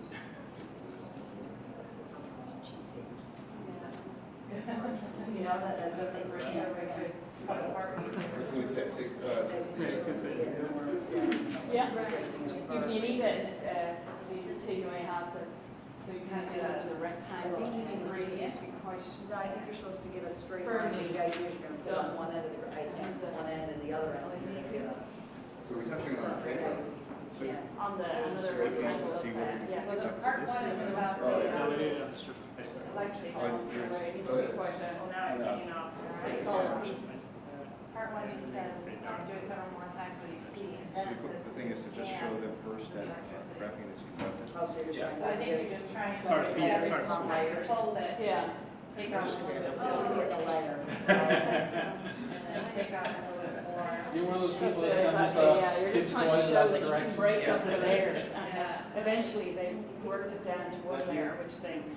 So you should be just like that using a different piece of tape. Yeah, that's. Okay, because I'm here, that's what's not clear. Or well, yeah. Yeah. The idea is Well, that- as in moving it, so yeah. Yeah. So you Oh, just so it's- working it down. Yeah, Working yeah. it down, and it almost looks invisible, but you hold it up to the light. Maybe not the full Oh, it needs Yeah. solid, but an electron microscope. I guess that. We have an activity that we film a cancer sensor with a pig can. We put blue on top of the membrane. Oh, yeah, And yeah. then we crush up I the don't graphite know what we're supposed to in pencil lead, and then we paint it on the top. And so we create a Wheatstone bridge. And so you can actually build a pencil sensor with Make it look like you're having so much fun. Send me that. Yeah. Instructions. We have the Pull this off. You do a second one. You did one where you just did a tape. So our booth is, there's like 3 booths in the back. Now you're gonna pull it off. The opposite direction Yeah. as the, okay. So you're saying parts, yes, you make one that you do the, where you like put the tape down on it and you make another rectangle. So basically. Well, doesn't have to look like a picture, does it? Exactly. Oh, I I think suppose it's the point is you're dividing it out into individual layers. It's becoming smaller and smaller, and you've managed to take the graphite off the You gotta get the light. thing. Yeah, that's the bottom line. You need more conductivity. So make it thicker. Do they get that? Yeah, this one didn't beep to begin with. So. Oh, that's one of the tape. I did the tape and then this is separate. What's with the head of lettuce? Is that part of the experiment? Yeah. Is it really? Yep. Oh, it is. Yeah, What do you do with it? closer, and sometimes you have to draw the pencil. Right. And you draw it really hard. I can find out that quarter inch mark. Lettuce looks like wet lettuce, and carrots are like hydrophobic. Oh, really? The cat? You can just touch into it, you don't have to click That's on. pretty cool. You don't have lettuce, If anybody likes some to take home, try to offload the And we have a week of candidates to show off. that's the last. Well, if you touch them together, it's too, I got it. Has there, was something put on the cabbage leaf? There you go. It's not magic cabbage, it's cabbage cabbage. Yes, not magic. Yeah, we have it. Here. Everyone get their LED lighting up? Yeah? That's good, isn't it? Yeah. The bead had to be really close to the Yeah, Take, exactly, I think that's the thing. Yeah, we're nearly finished, I know, sorry. Everyone's working. Is everyone else gone? Oh my God, sorry. This is the most hard-working group. They go home and say, Mom, you gotta go buy a head of cabbage. We're going to have fun when we play with the magic sand. Well, I mean, I think that is pretty good. That's just. What a way to get kids to eat the cabbage. Yes. Put onion. Yes, I do. You see, I've learned a lot. I knew I would, though, but if you don't mind, before you go filling out on a form for everyone, please. I know you're filling out. Another form. Sorry about this. We'll leave one more over there. Leave one more of that.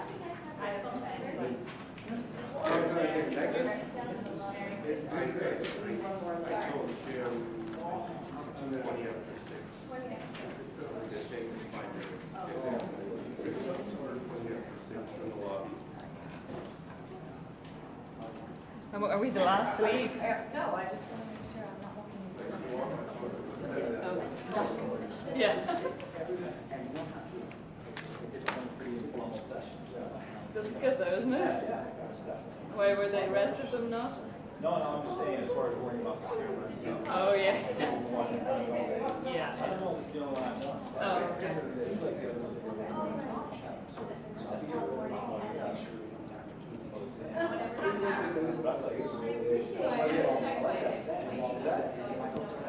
You can buy a.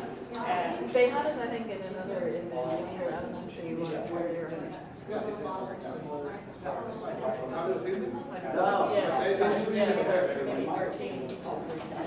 Maybe 13 sound something that would prevent it from getting. Because that wouldn't be too.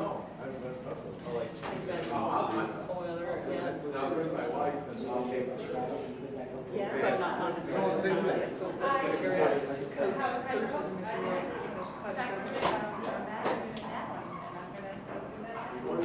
This is all stuff you can get in your own little service.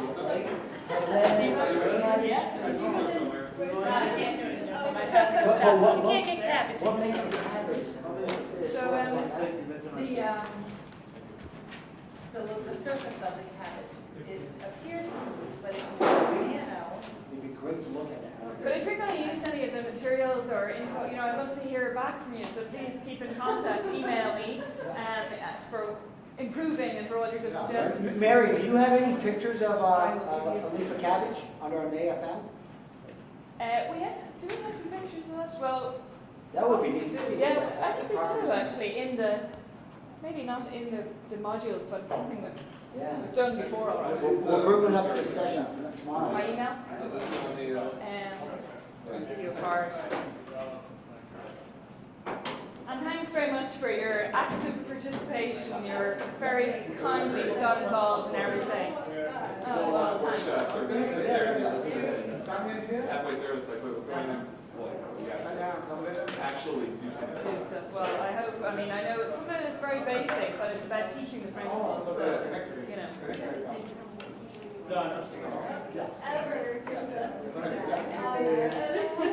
Oh, good. Well, I'm glad to hear that we're not alone.